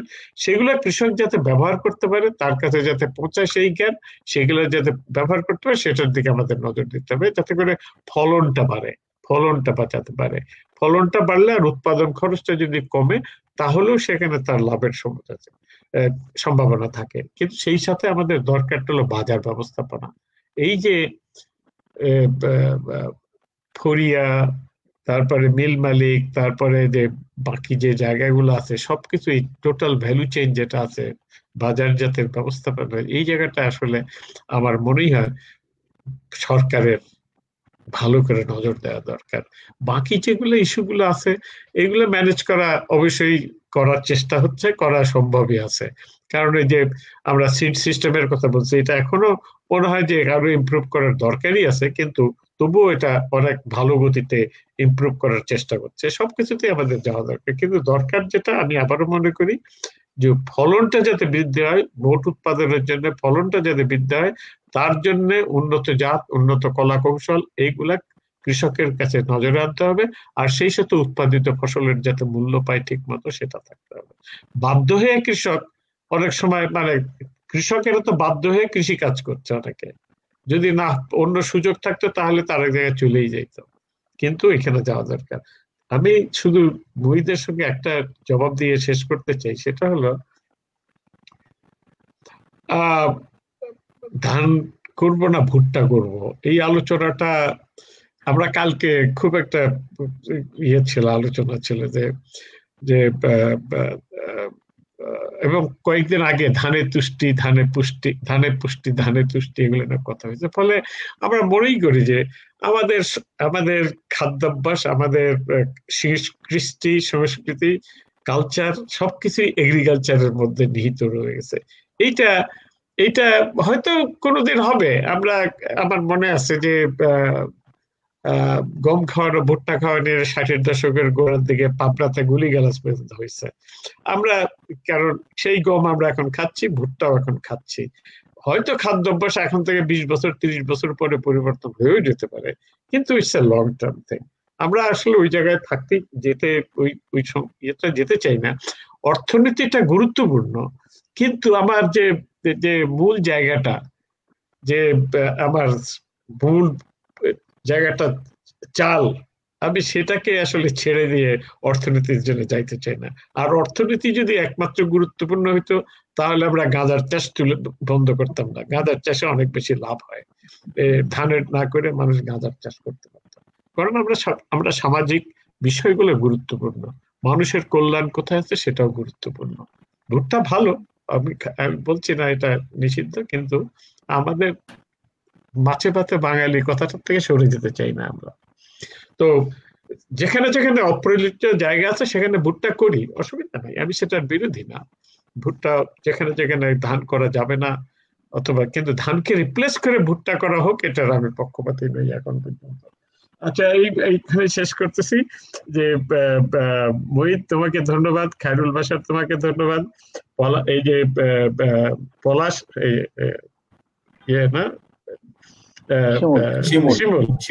শিমুল, বদরুল হায়দার ভাই, ব্যাপারী মানুষ আর কি, আর এই যে ইয়ে থেকে আমিনুর ভাই, জেনারেল থেকে আমিনুর ভাই, আপনাদের সবাইকে অনেক ধন্যবাদ। আমি লাস্ট টাস্ক দিতে চাই এসবি নাসিমকে। আপনি এই 3-4 দিন যে আলাপ করেছেন আমাদেরকে নিয়ে, এইটার সারসংক্ষেপ তৈরি করেন এবং তার উপরে কাইন্ডলি আগামী 1 সপ্তাহের মধ্যে একটা পলিসি ব্রিফ তৈরি করে let us give it to all ministries. এটা আপনার উপরে আমাদের দায়িত্ব থাকলো, কাইন্ডলি আপনি ভালো করে। সাগরের পর কি যেন বোঝা দিলেন আমাকে 3 দিন এটাকে, আজকে মিটনকে সকালে বলেছি আমি পারবো না আজকে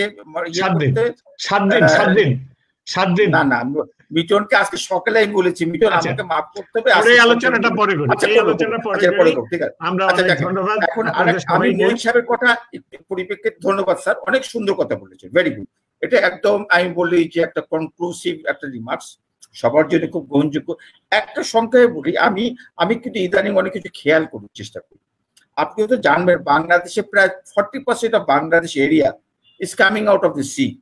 দেখবেন ওই যে সুবর্ণচর বলে, সোনারচর বলে, নোয়াখালী, ওই এলাকাটায় প্রায় 30 থেকে 40% এরিয়া অনেক বাসযোগ্য হয়ে গেছে, ওখানে মিলিটারি ক্যান্টনমেন্ট পর্যন্ত হয়েছে। আমি মনে করি এই যে নতুন জায়গা আসছে, যে আমি বলি এখানে ভুট্টা করা যায় কিনা বা অন্যান্য ক্রপ করা যায় কিনা, ওখানে বেশিরভাগ মোষের চাষ হচ্ছে, কিছু কিছু সবজি হয়, ধান হয়। আমার মনে হয় ওইসব জায়গায় আপনি যেটা বলছিলেন, কথা না, কম কথা না, 30 to 40% of our area, Bangladesh area, দাঁড়াচ্ছে emerging out of the sea. আমরা এগুলো নিয়ে আরেকটা মুখ্য উদ্দেশ্য, যে আমি কালকে বলেছি ডক্টর মুহিত সাহেবের জন্য বলি, উৎপাদনই কিন্তু খাদ্য নিরাপত্তাকে নিশ্চিত করে না, এটাকে নিশ্চিত করে মানুষের পারচেজিং পাওয়ার, অর্থনৈতিক অবস্থা, মার্কেটিং সিস্টেম। বাট আমাদের দায়িত্ব উৎপাদনকে বাড়ানো, যেন মার্কেটে এই জিনিসটা থাকে, না থাকলে কোথা থেকে আমার জিনিস আসবে।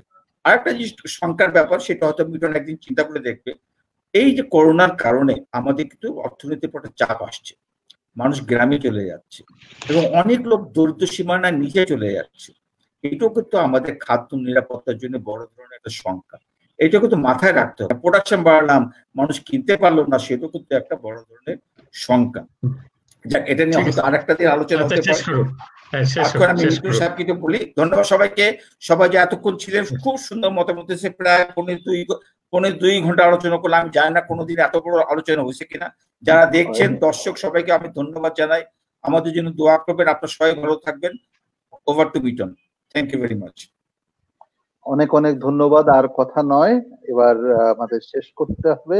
ভাতেই পুষ্টি, ভাতেই তুষ্টি, ভাতের সাথে ধান, ধানের সাথে খাদ্য নিরাপত্তা। ধান আমাদের প্রাণ, আমাদের প্রাণ সজীব থাকুক, সতেজ থাকুক। আপনারা সকলে ভালো থাকুন। সকলকে আসসালামু আলাইকুম। ওয়ালাইকুম আসসালাম।